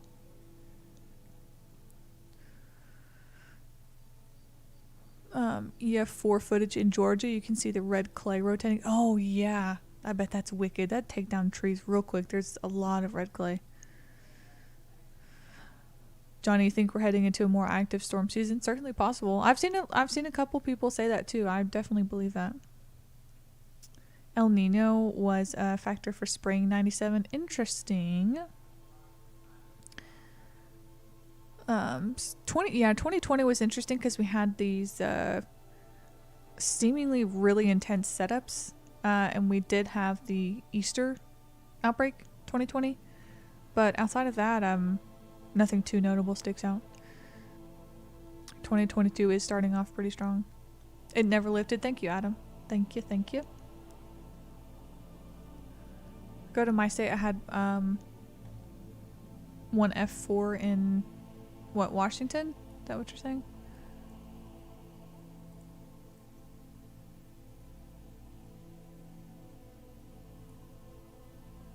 Oh, sorry, that's Raymond. Sorry, I didn't look at the name at first. This one? Dang, the one. Well, there's another one creeping in there, trying to get into New York. 1989, July 10th, 1989. 42 miles. No fatalities, thankfully, which is interesting for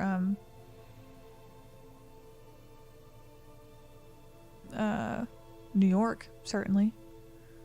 Yeah, Raymond, sorry, I didn't look at the name first. I was like, wait a second. You were just a few miles from the Hackleburg one? Wow. I was just about to say Bryce, Georgia has not, I don't think, had an EF5, which, don't say it concerns you. I was just about to say thankfully because I live in Georgia and obviously I'm terrified of tornadoes. But let me explain to you guys why I think that Georgia sees a little bit less. 2020 was a good year for tornadoes. Oh, so that's right. So was 2020. Almost forgot about that. Minnesota and Cookeville. Yeah, we can look at DC too for the heck of it. I know Raymond lives in New York for sure. 2002.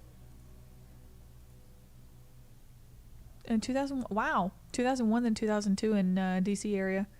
Interesting. Good Lord. Are you kidding me? What? Look at that. 1966. An F4 tornado kills 11, injures 500. What? And this is going through St. Petersburg, Largo. We've got the Clearwater through Tampa. Coco. Hey, June.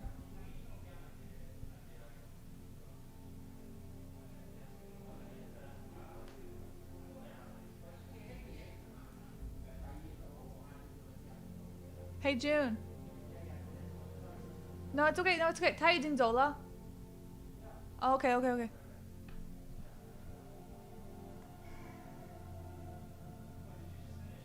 No, 还没完.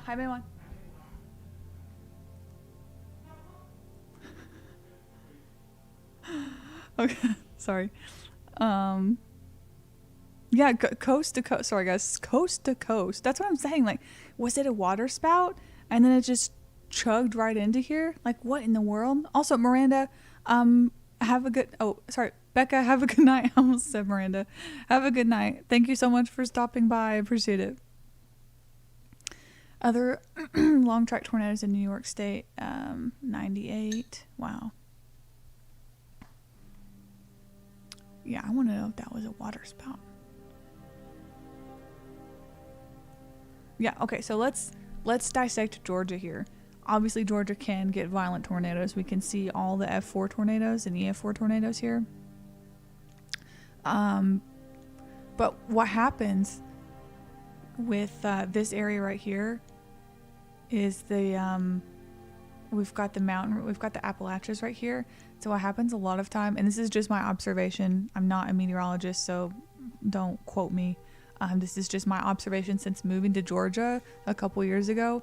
It seems that what happens is a lot of the setups as they move into the central and southern portions of the U.S., we end up getting a lot of the overnight remnants of storms. oftentimes, or like in the early morning hours. So like the most intense storms will be over here in Alabama, Mississippi, Tennessee, and then we'll get the kind of latter end usually when the storms form a more linear QLCS type event, and then progress into Georgia, where obviously they still can produce tornadoes. And I'm not saying, obviously this is extremely generalized. And then another thing is that a lot of times, like especially northeast Georgia will be in more of a cool wedge of cooler air. So it kind of protects a little bit in that way. Not always, obviously. I mean, we can still see violent tornadoes up here as well. It's not immune, but just something I've noticed in the past couple years of living here. Just got home. I wanted to say how much I love your videos. You're right up there with Picos. Oh my God, what a compliment. Thank you so much, History-ish. I really, really appreciate that. Picos Hank is God tier. And I'm just down here, little person, but I'm having fun doing this, and I think that's what matters. My family lives where the EF4 tornado in Robbins is. It's wild because we never have weather like that while they live there. Yeah, it's hard to imagine an EF5, certainly.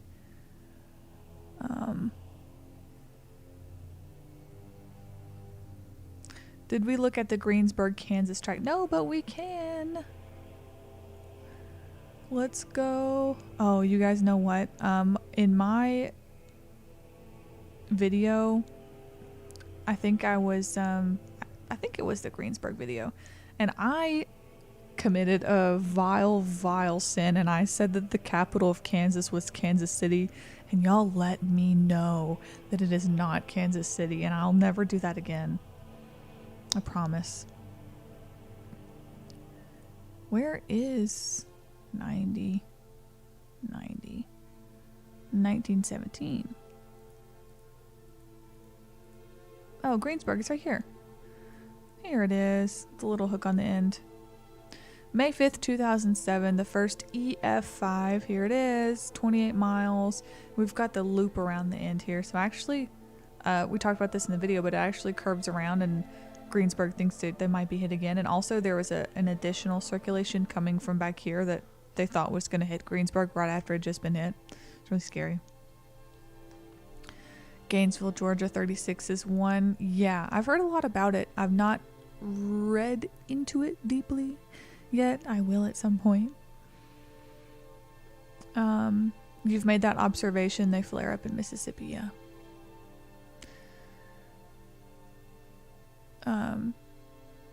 Yeah, severe weather tends to be disrupted with the exception of a few. Yeah, certainly, discrete cells can make their way in. It's just interesting that, and this kind of applies to portions of the Carolinas as well, is like we just end up kind of being in this area where it's like the timing, and the heat and a couple other factors just generally, it ends up never really panning out. Like I've been here for 5 years and I've never really been in a intense risk area at all. And anytime I've been in a risk, I mean, nothing really comes of it, or it's just more like a linear system, things like that.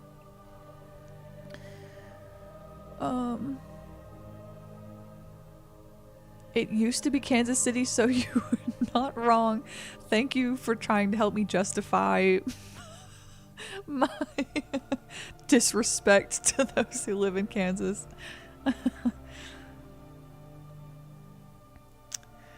It used to be Kansas. Look at you guys.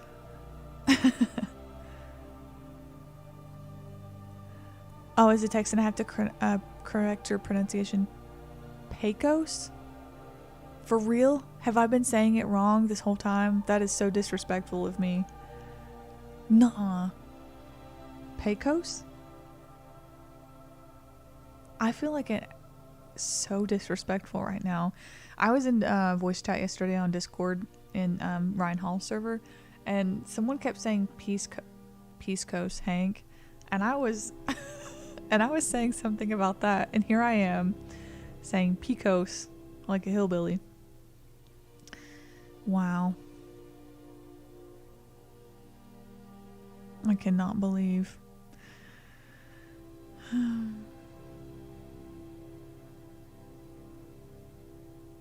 Do I think Mayfield, Kentucky should have been EF5? It's hard to say. And I'm torn because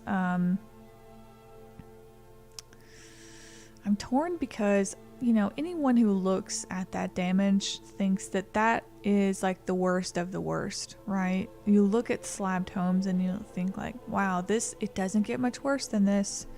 And then it doesn't get the top rating, especially when the winds were so strong.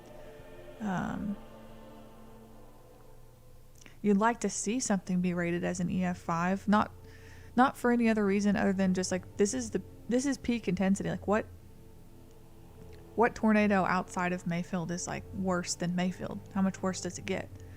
So part of me wants to see it be rated EF5, but the other part of me doesn't really care just because it doesn't change the fact, you know. It's Kansas City. I'm glad you're enjoying the Scar music. This is actually what I listen to when I work most of the time. Let's see. I know. Not only did I say the capital of Kansas wrong, I'm destroying Pecos Hank's name.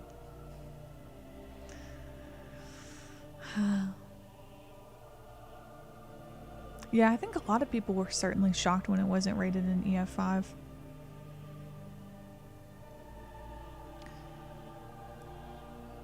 Yeah, and you're right, Diecast, and Whiskers. I think a lot of people were concerned that it was going to continue going, because if y'all remember that night watching the stream, everyone was I mean, this was a discrete cell out here in this extremely primed and extremely volatile atmosphere. So it's kind of amazing that it didn't continue on. I know there's a kind of cutoff point where the atmospheric ingredients just weren't you know, the best for the storm, but like it could have kept going. So and a lot of the other storms could have done the same had they had the opportunity to get out and be isolated like that. It was extremely intense setup. Yeah, just because a lot of buildings weren't completely blown off their foundations. Yeah.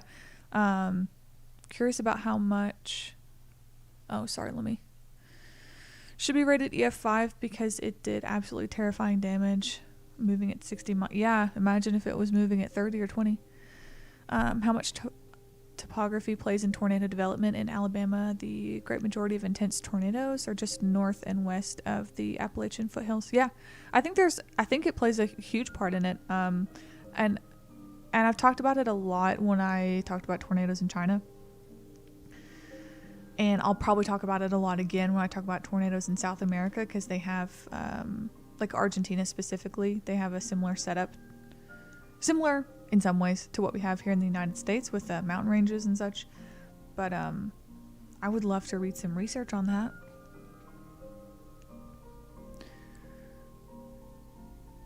Yeah, we are listening to Night.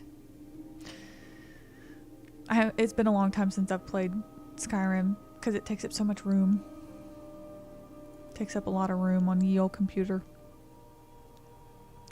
Yeah, but in terms of the buildings being blown off and stuff, I mean, there's the damage indicators. I forget how many, maybe 14 that they do for surveys. 14 damage indicators.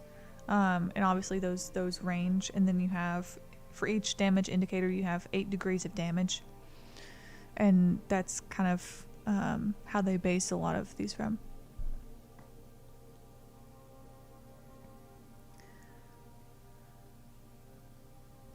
Yeah, I didn't think it was his real name, but imagine if actually, you know what, I would believe if that was his real name, because he's such a badass character all around. I mean, just pretty cool person he seems.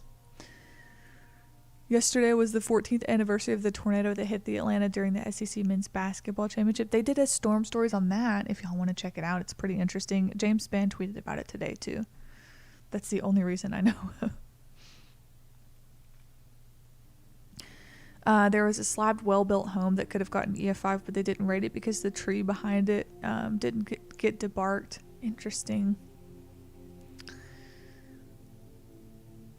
To put it into perspective, my aunt lives in Alexandria, Kentucky, which is 300 miles from where Mayfield tornado was, and you were worried. Yeah, I mean, the horrifying situation, especially after like the first reports started coming out of damage and fatalities in the nursing home. That was one of the first areas, and people were horrified, and it just kept going, and it kept getting worse and worse and worse. New setup for next Monday. Looks bad. We already have a slight risk for Texas. Yeah, let's take a look at the SPC, y'all. So now we can see if everyone is in risk. So here we are today. If you find them in time, I'd recommend playing the Skyrim Special Edition. What? I would absolutely be interested in that. Wind speed was 190. Goodness. Thank you for that, Melissa. That's insightful.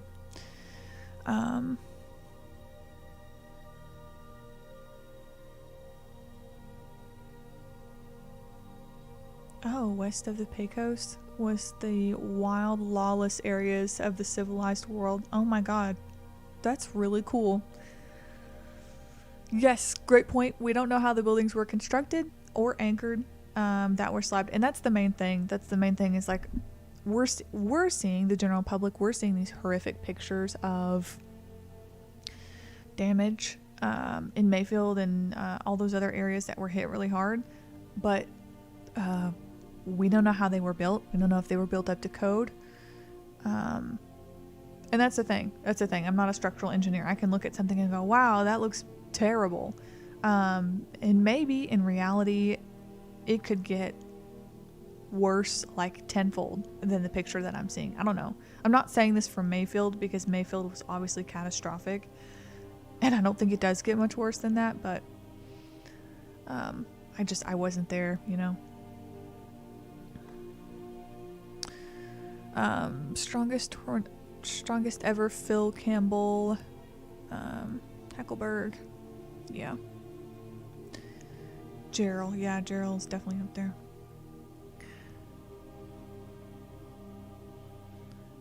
I don't know why I'm still talking Diet Mountain Dew, because my throat is like going hoarse, but I'm having a lot of fun. I got on and I was really nervous to get on here because I wasn't sure how many people would be on here today. But it's been so much fun. Yeah, this is definitely our generation's kind of tri-state tornado. Dresden tornado from 1210, likely violent, extremely long track monster. Oh yeah, I'm not even familiar with it. Yeah, we all gotta have a beer with Pecos Hank. All right, let me take a look. All right, day 2. All right, day 1. Here we go, everybody. Day 1, day 2. If you're in central southern Georgia, South Carolina, small 2% tornado chance. Okay. Day 3, slight risk already. A little bit east of Arklatex, Louisiana, Mississippi. Okay.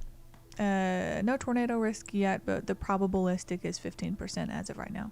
And then, get interesting, day 4. Oh wait, hold on. Day 4.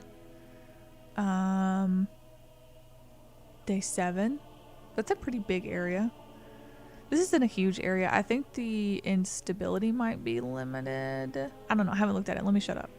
Day 7 and day 8. And I think that's probably going to carry over, east for the next day.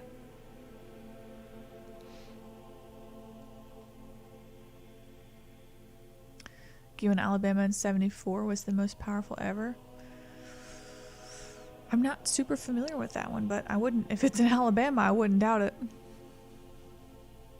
This is the first day 8, 15% since May of 2019. Really? Interesting.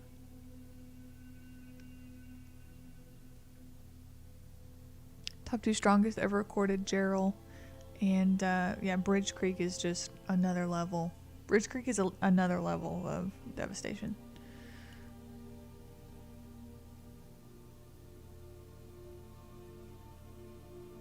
Yeah, I bet y'all's lawns are going to start getting nice and green. Your first intercept was the Mayfield tornado? My gosh. Talk about a rite of passage, if I've ever heard of one. Cat lover, love your name. That's awesome. Love your videos and to learn about the science of tornadoes. Thank you so much. I appreciate that. Thank you, thank you.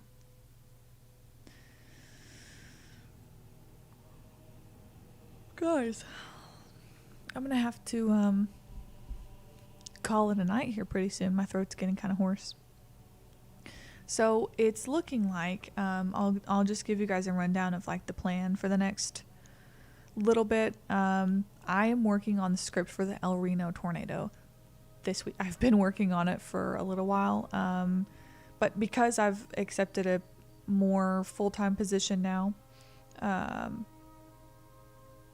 I'm still trying to work out the best way to get my videos out in a timely manner.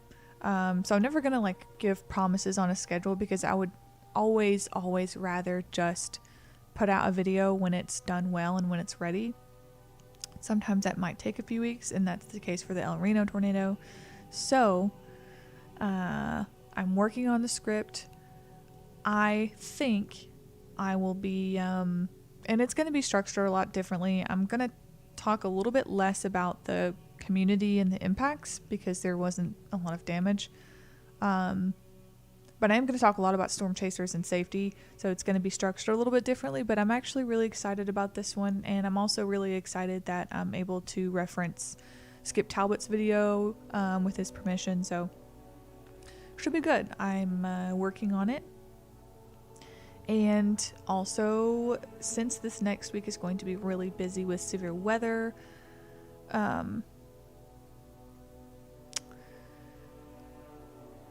I'll probably be on I will be on Livestream on Ryan's channel.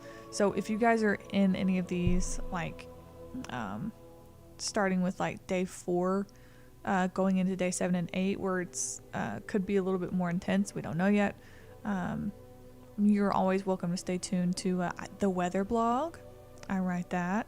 I'll be doing that probably every day this week, and the live streams. So it'll be a busy week. And if you guys are in any of these areas, definitely make sure you this sounds so cliche, review your review your safety plan, but seriously, make sure you have an area to go to. Make sure you know what to do. When you want to talk about Joplin more, first person, ping us in right. Yeah, absolutely. Thank you so much. Absolutely.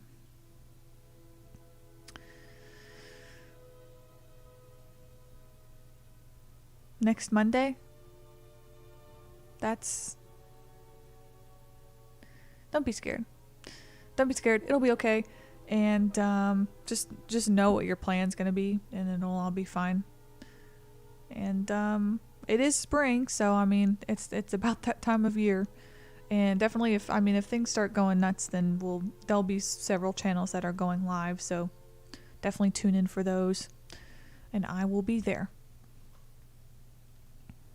Looking up Gwen, the F5 leveled the entire town in like 20 seconds, dislodged or swept away. Wow, I think I've actually got that one on my list now that I think about it.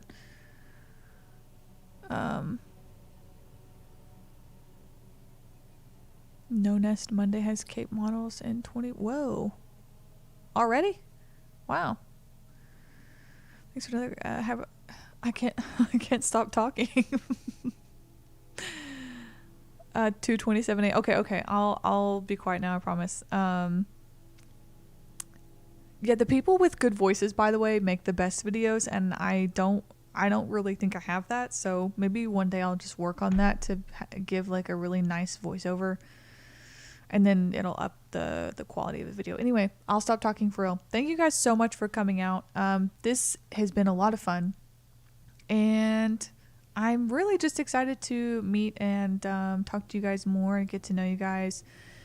I want to do this on a weekly basis. I'm not going to promise anything right now because work is going to be busy this coming week. But this is something I would like to do on a regular basis just to keep up with you guys. And I really appreciate it. So stay tuned to the live weather updates if you're in any of the affected areas. Check up on the SPC, your local forecast stations. And yeah, get ready for the El Reno video. It's coming in the next week. I hope you guys will look forward to it.